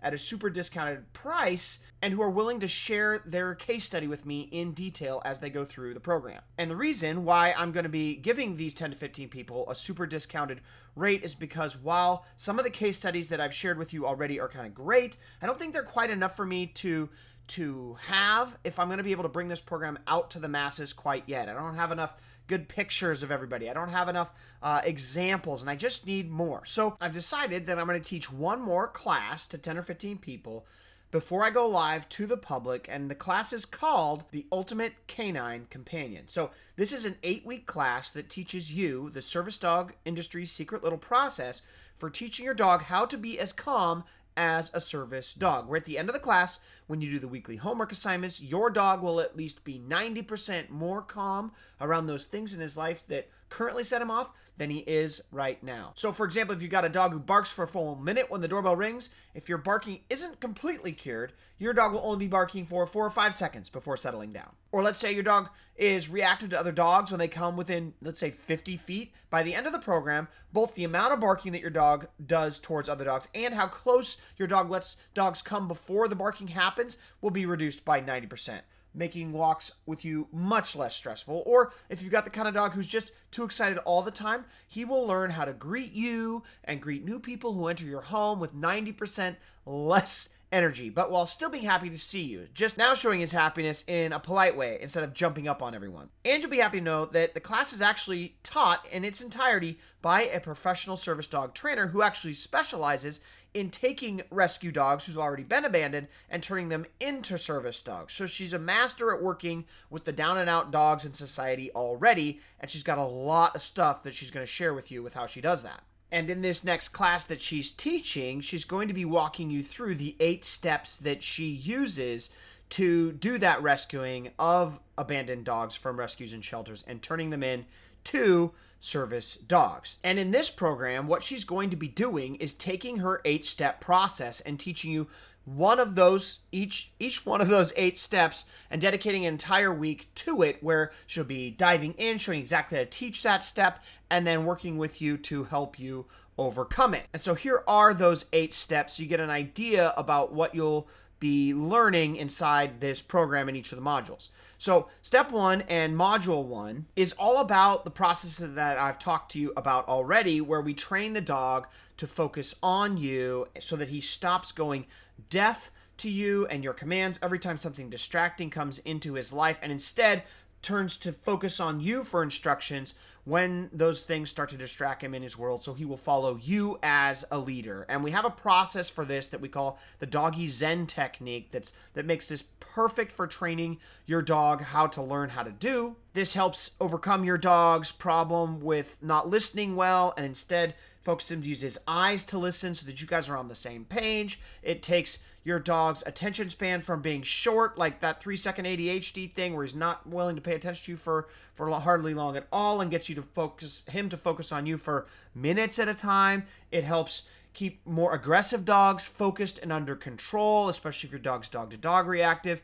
And really, the best part is that it builds confidence in more timid, less confident dogs by helping them focus their attention on you instead of those distractions that are making them feel nervous and fearful. So that being said, maintaining that eye contact and that focus on you, that really isn't a natural behavior for your dog. It's got to be trained. So again, it's one of the first things that we'll show you how to do as part of this 8-week program, the Ultimate Companion Dog Training.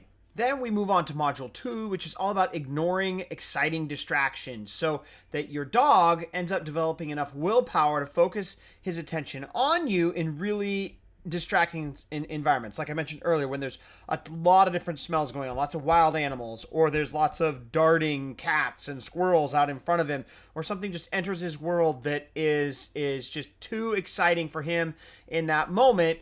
And we teach you how to get your dog to ignore those fun distractions so that you can, go and have a nice walk, or you can have a quiet greeting of people who come over. And we use the boiled frog method to get this done. We'll teach you about that, but there's a process that we call the boiled frog method where, just like if you've ever heard the story about how to boil a frog is 1 degree at a time. If you throw a frog into a boiling pot of water, it'll jump out, but we need to be able to go through a approach where if you throw the frog in the water and you turn up the degree 1 degree at a time, the frog won't end up jumping out of the water because it ends up, that's how you get it to happen. And so we use an approach like that and a methodology for how we slightly make situations more and more distracting in a progression so that your dog learns how to handle them and become bomb-proof, so that he's not lunging at other dogs while on leash, the doorbell reacting is not happening, he's not chasing cats, and all of that kind of stuff. And we work on this in the second week so that your dog has that level of focus where he's truly looking to you for instruction and leadership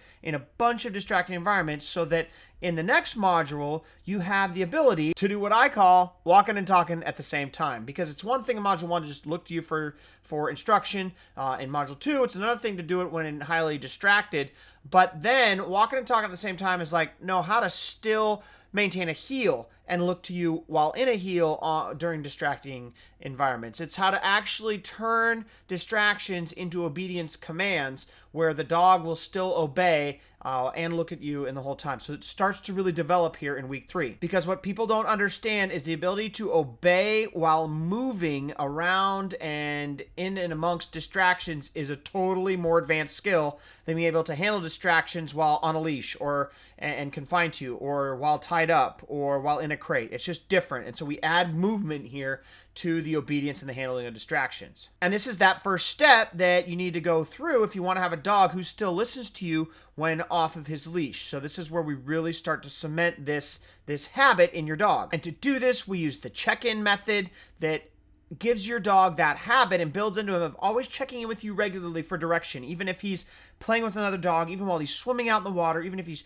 chasing a stick, he's always kind of glancing back at you every now and then to check back in for instructions, so he never really loses sight of where you are. We start this on the leash, but by the end of the program, we finish this by going off leash, and this is huge because once you have this down, we can teach you what we teach in Module 4, which is called distance control, because you need to have a dog who, like if you take him off at the beach, he's running off and playing with other dogs, is able to understand commands by checking in with you, like we teach in number 3, but then being able to obey you when he can't hear you. You know, he can't hear you with those waves crashing around him, or he can't hear you on a busy street, or a train's going by, or there's lots of wind and your commands have been drowned out. And so he checks back in for you and he starts to obey distance hand signals that we teach you here. Because like I mentioned earlier, dogs are visual listeners. We show you how to use visual listening abilities at a distance so that you have emergency things. Like if your dog has run across the street and he sees you, he's excited, he's starting to run back to you, and he doesn't notice this car that he's going to run into if he runs out in front of that street, you can give emergency down commands so that he doesn't run out and get hit by that car and he ends up staying safe. And we do this all in a fun way. It's rewarding. It doesn't use punishment, and it gives you the ability to have your dog come to you with hand signals. If it's too loud, he can't hear you. He'll watch you off leash when he's playing with other dogs and can't hear your voice and still be like, know how to leave that other dog alone, or know how to go in a downstay while a dune buggy runs by if you're out, driving some four-wheelers or whatever. And you learn in this week how to develop a new set of rewards that you've never had at your disposal before that are 10 times more powerful than food and treats, so that you really start to get obedience when you don't have treats on you and even when your dog is at a distance. And once you teach this, you are just 10 times closer to having a dog who is always calm because he always knows what's expected of him. Which then brings us into a really critical week that's going to be super helpful for you. That's called the Module 5, where we teach you the freeze command. So I picked this picture right here of this hunting dog because I wanted to remind you that what this dog is currently doing is he's doing a version of the freeze command. He's pointing. And so if you're new to bird dog training, what happens is they have this way of training dogs when they see something that they get very excited about, like in this case, it's a bird that's hiding in the grass, they do this point, and it's this certain type of freeze command. Well, it turns out that this ends up being incredibly helpful in a ton of different situations, like I'll mention here. But not only is this something that we'll teach you how to train on a verbal command and a visual command, but we can also, like the bird dog, we can train it to just automatically happen the second he sees certain things. So we can automatically train you to have it happen when your dog sees another cat, when he sees a squirrel, when he sees a ball being thrown, when he sees these sorts of things, or he sees a deer running by. Because like one of the co-trainers that the service dog trainer who's going to be helping me teach this program to you shares is a very interesting story where she was taking these 2 service dogs through their training to try to become service dogs, and she wasn't quite done yet. She was on, her version of this Module 5 where she's working on the freeze command, and her dogs were playing in the pond, and a deer came by, and her dog started to chase this deer off. But because that these dogs knew the freeze command and were going through that process, they were halfway into the woods, they were able to give the freeze command, and the dogs mid-chase stopped chasing the deer, where there are hundreds and hundreds of stories, if you were to go over the internet, where people lose their dogs for hours when they chase deer off into the woods, and some dogs never come back. I had this happen where I had a friend come over, and my dog was with their dogs, and they took off before I knew what I was doing, before I knew any of this service dog training stuff. My dog went off with those other dogs, and only those 2 other dogs came back. My dog never came back. I lost her forever, and that's something that could have been avoided, and it can be avoided for you. Whether this is you've got a dog who likes to dart out the door and run down the street and you need to give a freeze command, or likes to chase cars, or likes to chase cats, whatever. This is the kind of stuff that you can start to do. And not only, again, have it on your voice, but you can train it to happen automatically. So when your dog sees these things that have him just go off and normally want to just lose emotional control, he now has the self-control to turn back and focus on you and freeze, or to focus on his thing that's exciting in a freeze, so you have the time to come and address the situation.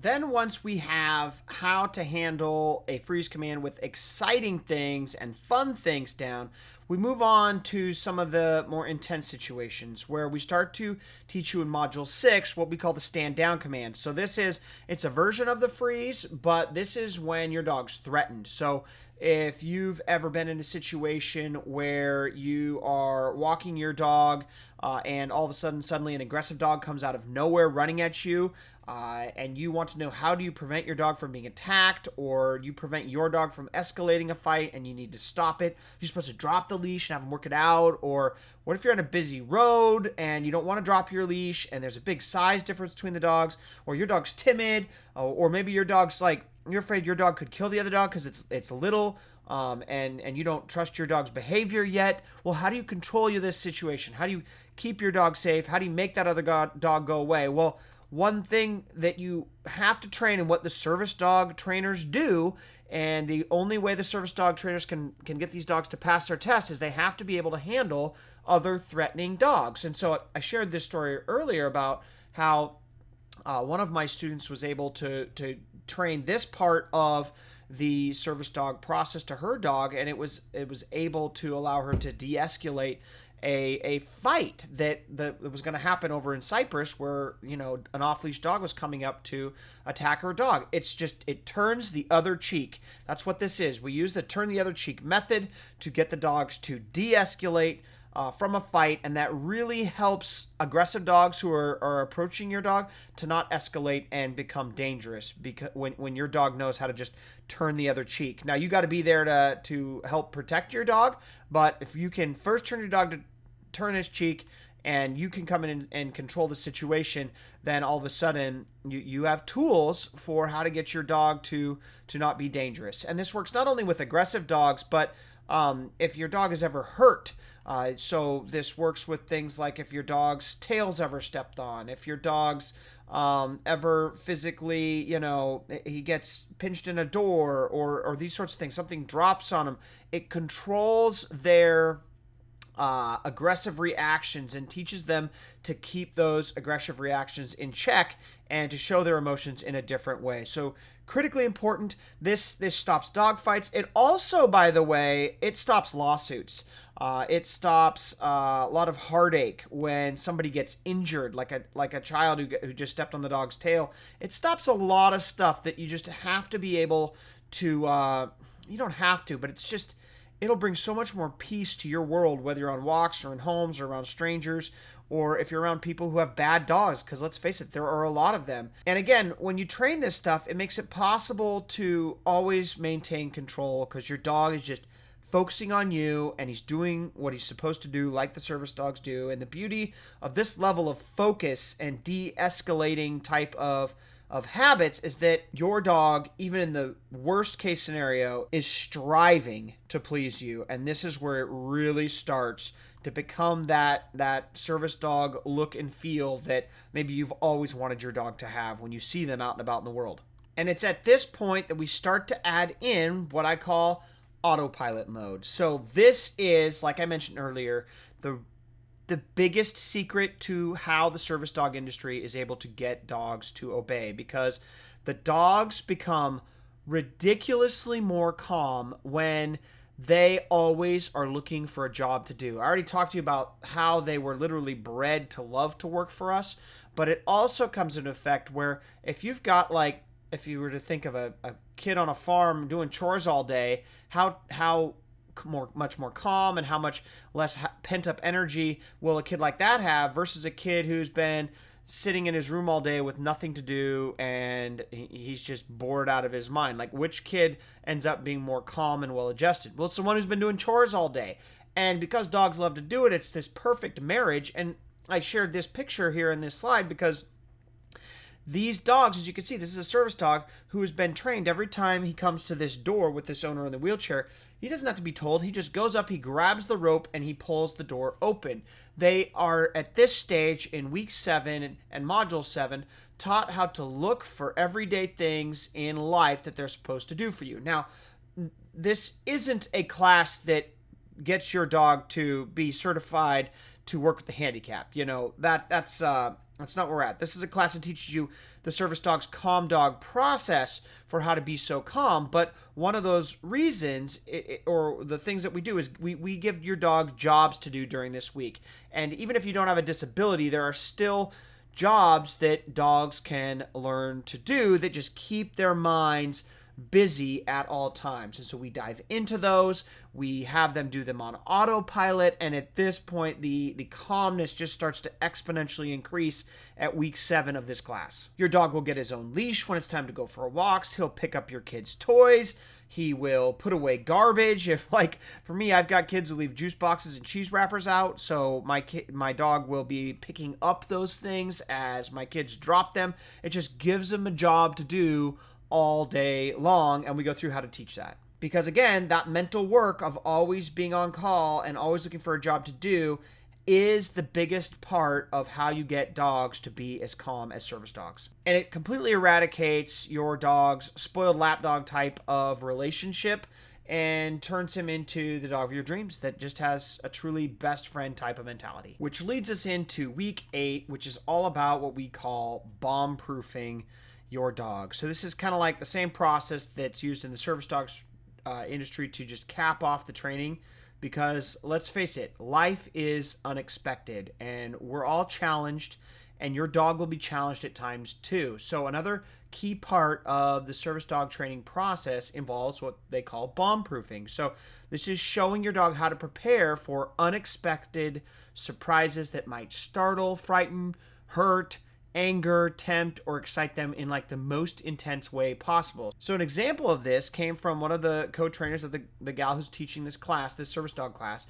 Her dog, Max, was down at the beach for one of those off-leash fun romping sessions, and it was getting dark. And down on the beach, there was a man dressed in dark clothes who was moving towards this gal in a hunched, kind of threatening way. The situation, she's kind of by herself. It was making her nervous. The beach was empty.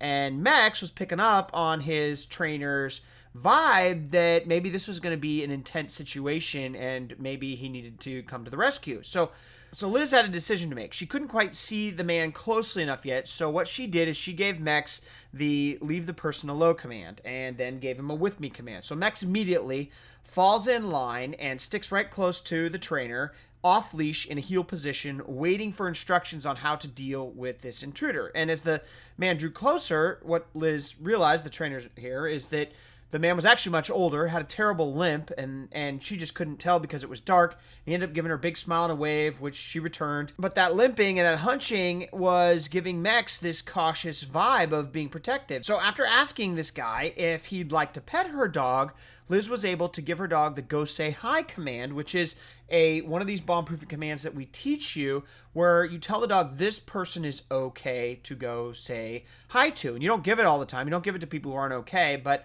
what this did is, because she had built this fully trusting process through the service dog training process, Max trusted the trainer's judgment, and his body language immediately changed from protective to a friendly greeting, and he was able to just, happily go wag his tail over and say hello. And I share this story with you because can you see how much control that this trainer was able to get, where despite this dog's concerns and the fears and the trainer's concerns and fears, Max, this dog, was able to both physically and emotionally change how he was reacting just within a few words. So she had, at this point, full off-leash control. Plus, she used with me commands, leave it, go say hi commands, and all in a combination so that the dog had total and clear perspective and clarity on what was expected of him in every type of moment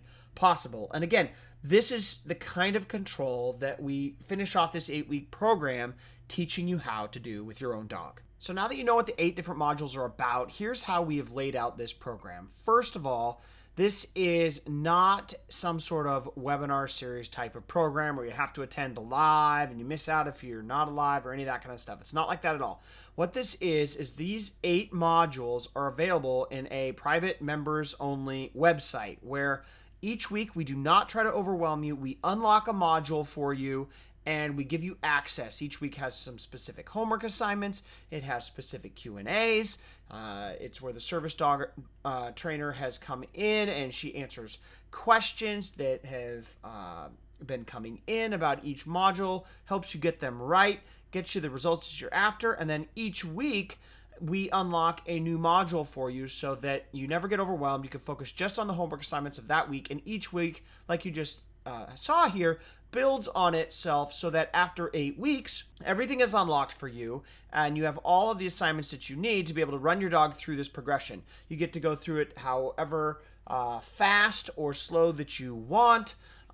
If you ever need to come back and rewatch something, you can. Even if the content doesn't expire, you want to come back a year later, the course stuff is still here. So it's all unlimited. It's all right there. You can access it from mobile devices or your desktop or any of that kind of stuff. But here's the thing. I'm only looking to run about 15 people through this next version of the class so that we can generate enough killer case studies and testimonials and user studies so we can finally take this killer program out to the masses like it deserves to be taken. And look, if you had to go out there and hire a service dog trainer to teach you these lessons, they at a minimum cost $140 an hour. It's just, that's the going rate of a service dog trainer. So to spend 1 day a week for 8 weeks with my service dog trainer, like you will in this program, it would easily cost you $1,120 just in the time it would take her to teach you those techniques. And that was if she was only spending an hour with you a week and wasn't answering any of your questions like we do inside the program. But because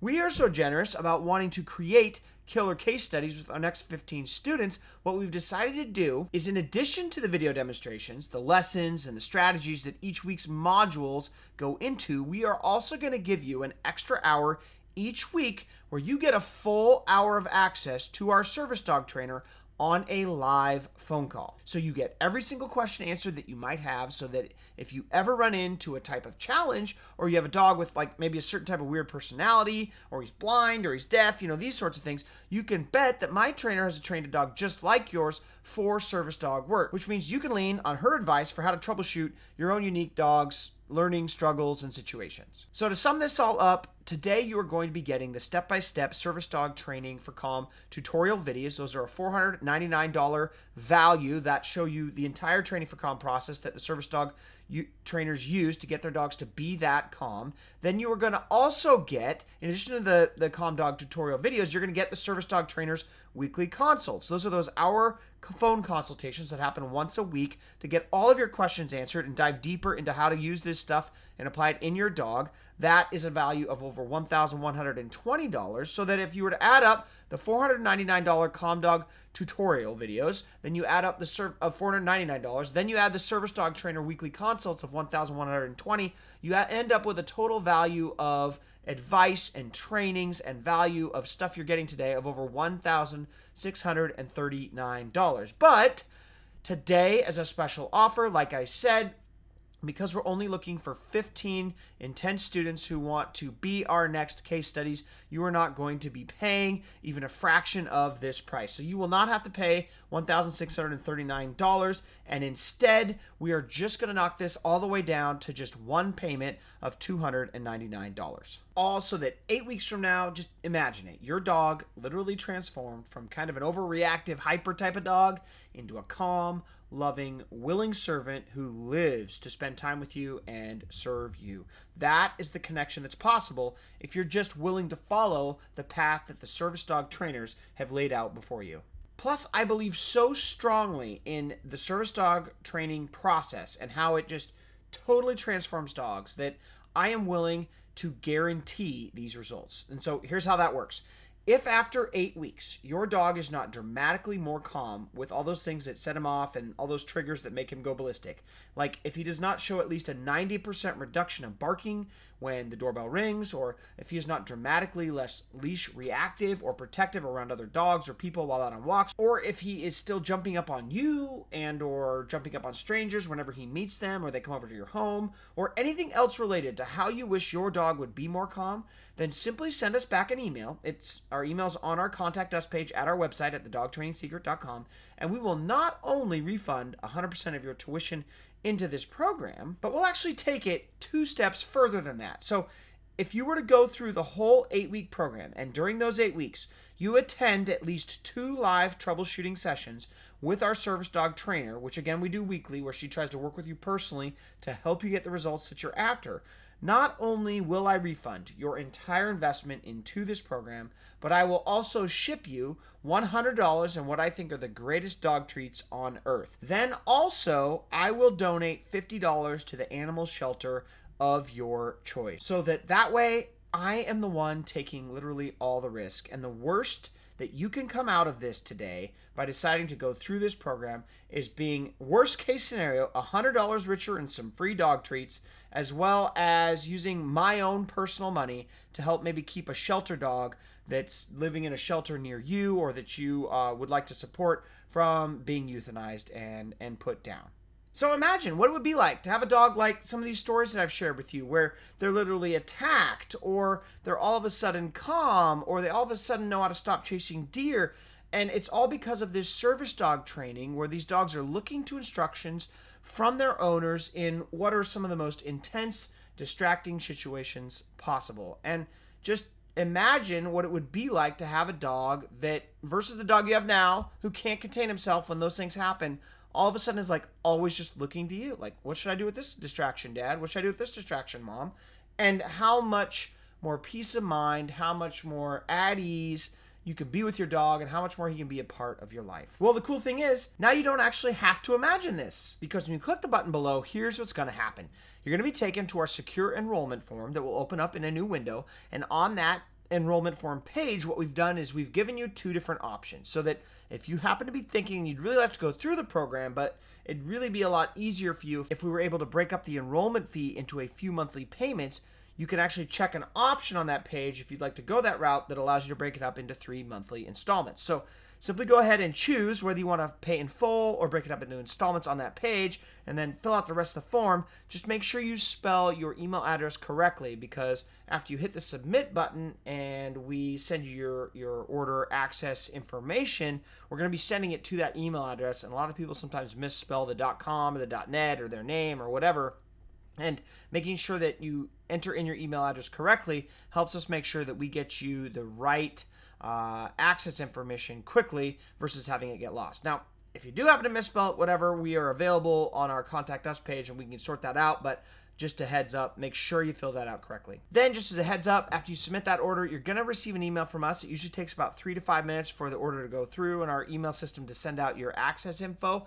That access info is going to be sent from the email address that we have here at it's info@thedogtrainingsecret.com, and it's going to have the subject line of your Service Dog Secrets program. So in that email, there will be a link along with a username and password that will give you access to our members area, where you can start to consume the first week's content of this program. And then inside that members area, you will also be able to see the schedule for when our next upcoming weekly troubleshooting calls is with our trainer, and the schedule of the rest of the content that's going to be released for you. Now, here's the deal. I know a few people might be thinking they don't have time and they worry about falling behind in a class like this. So here's how we've set this up. As soon as we release the videos for the next modules that you're signing up for, they are immediately archived in a private membership area where you have lifetime access to those videos, so you can watch them at any time. And if you can't make the live calls that we have with the Q&A sessions, with the call-in times of the service dog trainer each week, we have 2 solutions to help you overcome that issue.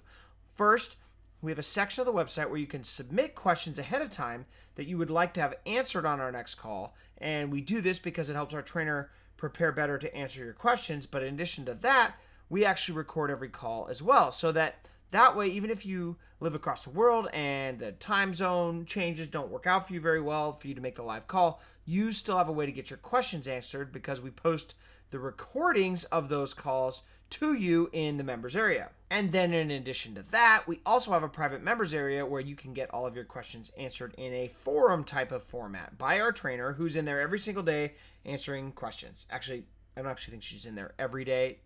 She does take the weekends off, but it's pretty close. But I do need to warn you, we are going to be starting our next class on Monday. So once I have the 15 people that I need for these case studies, this offer is going to be taken down. And I don't know exactly when it's going to come back up again, but when it does, it will not be at this discounted rate, and there will likely not be nearly as much live access to our service dog trainer, or at least certainly not at this price point, as she's only agreed to do this at her discounted rate for a starting trial period to create interest before we really start to roll this out to the market at full price. So you need to enroll now before these slots fill up and we close this down. So look, there's a reason you're on this training. You're obviously here because you really see the benefit of having a dog who knows how to be more calm and under control. You know that service dog trainers have mastered this process. You've seen how they even do it with abandoned shelter dogs. And you've also seen how we've been able to teach the first group of folks who went through this first beta version of this program how to transform their dogs with these methods. And while I can't guarantee you'll get those exact same results because everyone's results and their dogs vary a little, and the fact that I don't know if you're the kind of person who ignores instructions or how much you actually care about your dog being well-mannered, but what I can guarantee is that if your dog is not 90% calmer than he is today,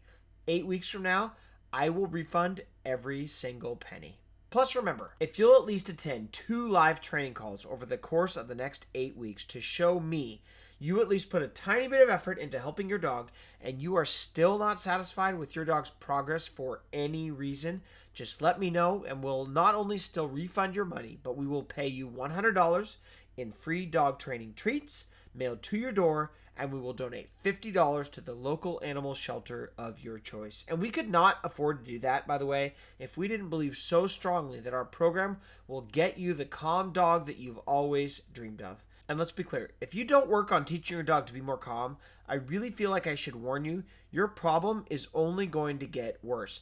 Dogs do not outgrow jumping on guests. They do not outgrow barking at the doorbell or being leash reactive or dog reactive or possessive. It doesn't happen. So if you don't do something about it today, your problem that you're struggling with right now is going to get a little worse a week from now. And the sad fact is, according to the statistics, there are at least 10 people on this call right now that, because they are not going to invest in the service dog training 1 year from today, will abandon their dogs to a shelter because they decided not to teach their dogs how to be well adjusted and calm. And it got to the point where their dog was more out of control than they could handle. Now, I realize that's not going to be everyone, but the sad part for me is I'll never know who I've failed to help. And all I know is how many success stories I can create from the students that I work with. So if you want a dog who lives to serve and who lives up to the reputation of man's best friend, do what I see Claudia, Tim, and Russ have done and sign up, because it's time to decide if you're going to join those folks who've already gotten results from this program and others by signing up for Monday's class. Or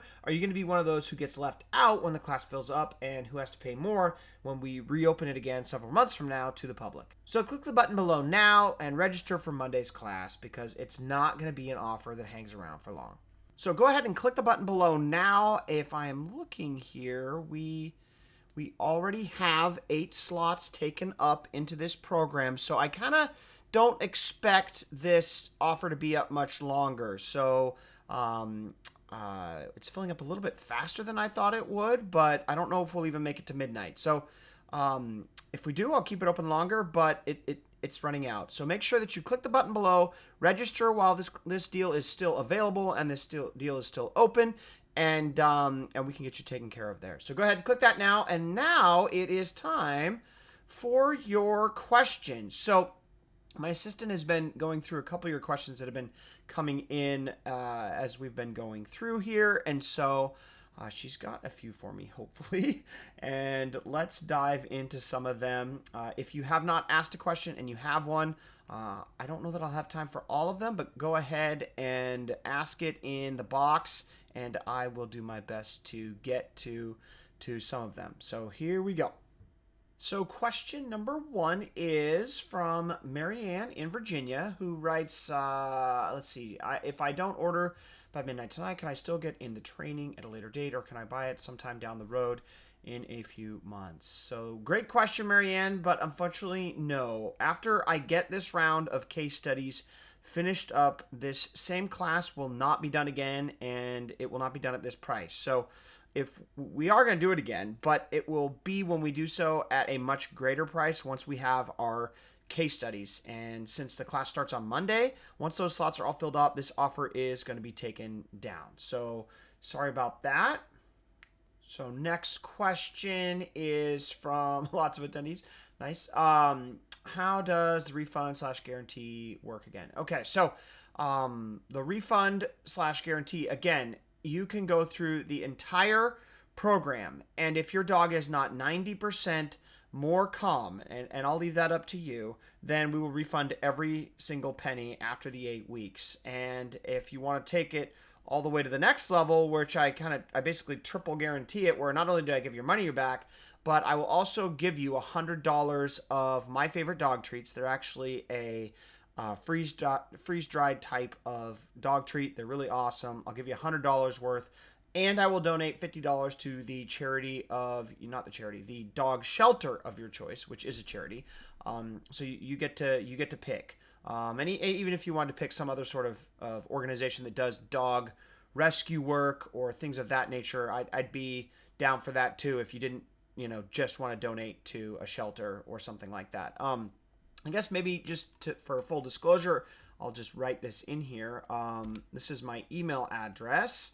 It's just info@thedogtrainingsecret.com is the email address that you can do all of the contacting us at. So if there was any refund issue, or even if you just have questions about anything, this is the email address that you can send something into. It's pretty simple, info@thedogtrainingsecret.com, and it's also available on our contact us page. So that's how this works. In order to get the $100 in dog treats or a donation to the charity, though, you do need to attend at least 2 of the live hour-long calls. Or you just got to show up for those calls and actually interact with our trainer so she can help you. Otherwise, I just don't feel that it's fair that you get to go through the whole program, never access any of the help, and then claim this stuff. So it's there because it's supposed to motivate you to get the work done, and it also motivates us to commit to getting the work done by having our trainer show up and work with you. So it kind of goes both ways. But that's how the refund and the guarantees work. And the next question comes in from Phil out of my home state, Washington. Nice to see you, Phil. He writes in, I've heard service dogs have to go through a lot of training. Do I have to spend that much time too? So another good question, Phil.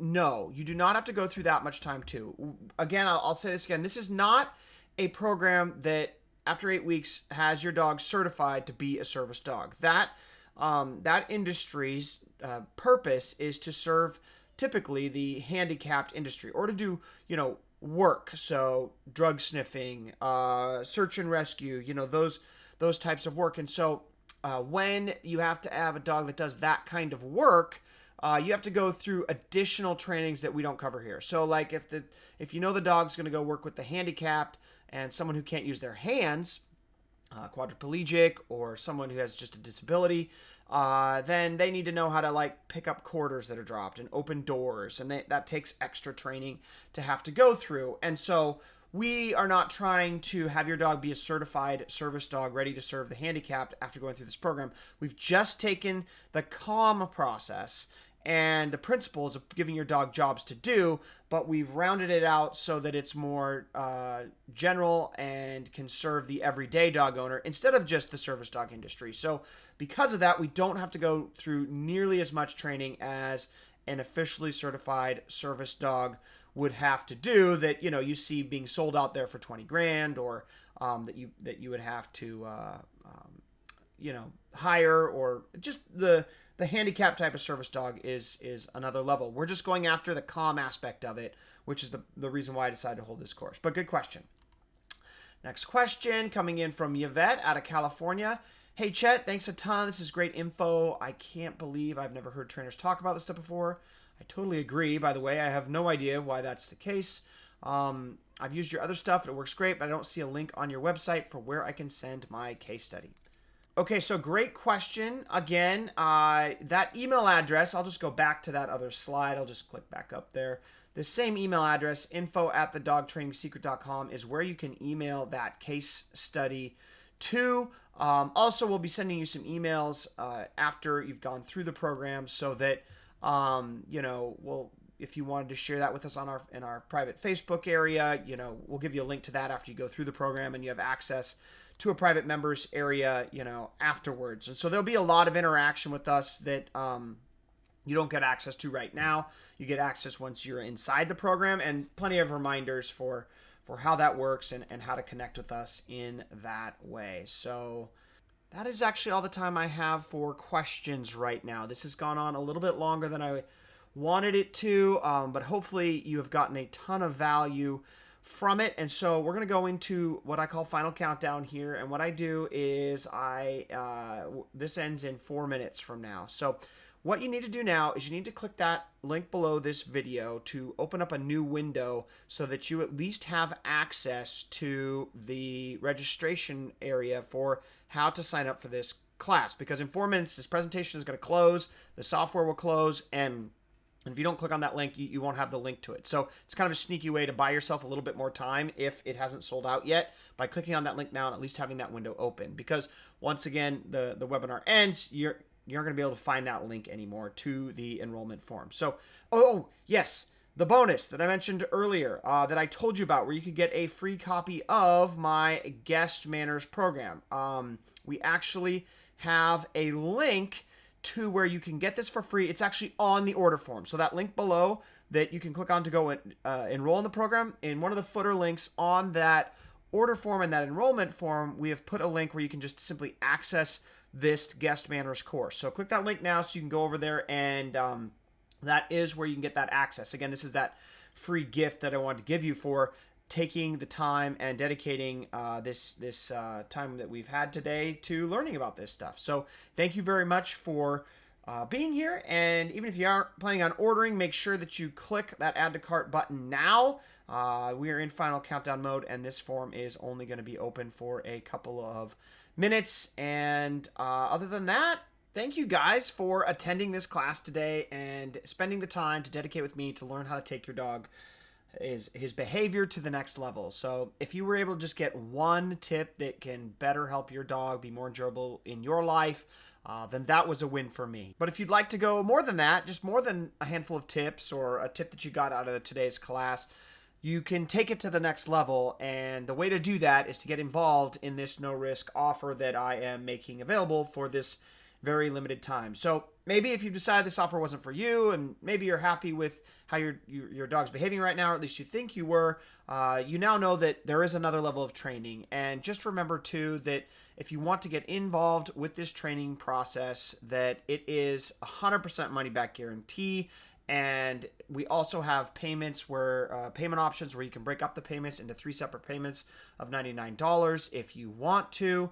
And that really just about covers it, guys. We got a few seconds left. So thanks again. Click the link now to go to the enrollment form before it is gone. And again, your bonus gift, the Guest Manners program that you get for attending the entire presentation today, is in the footer links on the order form page when you click the button below. So click that link now, and I will see you in our next class, guys.